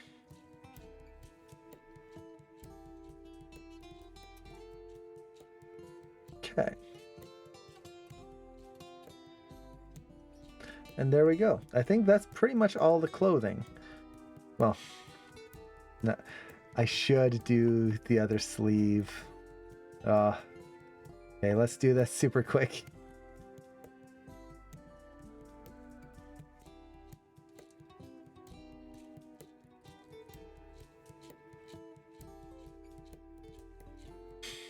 I could call it done, but I can't. It would feel like cheating if I just left it alone.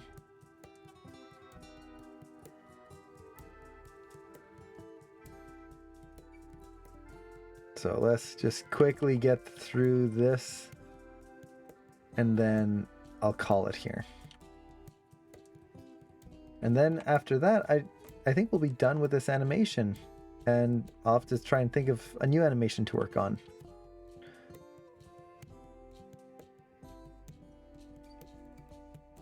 Let's see. Let's kind of drag that down just a little bit.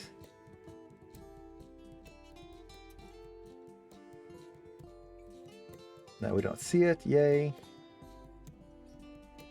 Bring it back, bring it forward, back.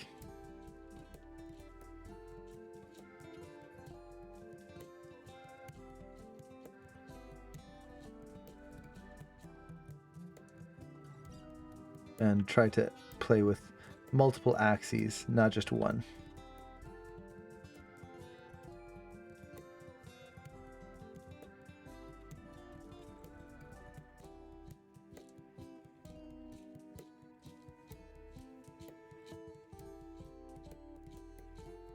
There we go.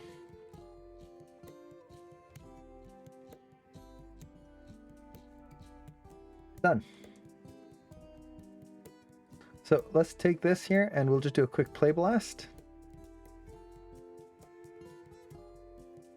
And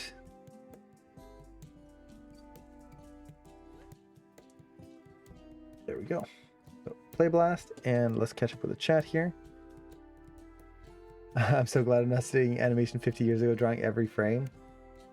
There's something about that, though, I will say. And actually, I need to shorten my timeline. Cameron has started doing more 2D animation recently.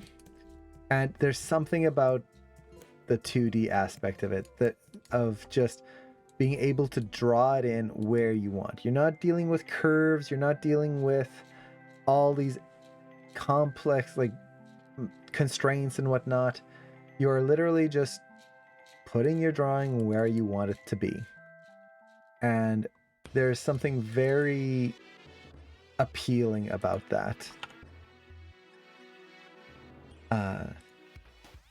It's very zen, I guess you could say. Okay, so let's take a look at our animation here. Yeah, this is Keyframe MP Pro. There we go. So we've got all of the dress and clothing animated. Most of it by hand, some of it using the overlapper plugin. But yeah, I think that's about it. I could add the frills on the shoulders. I'll probably do that on my own time because it's just going to be some simple overlap. Same thing that we've been doing this whole time. I kind of feel like I need one more pose at the end, maybe two, so that she holds the pose and the clothing settles around her.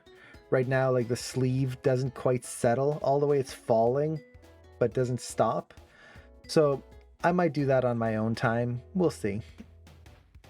But yeah, there it is. So let's actually look back on version 1. Isn't it beautiful? Look how slow it is. Wow. But that's where it all started. Basically just making sure I got the core motion in place. The main kind of, not even the body well, I guess you could say it's the body mechanics, the very first layer of body mechanics. From there we exaggerated, we pushed the timing, we pushed the poses, we actually posed out the fingers and face and all of that. So now we have this.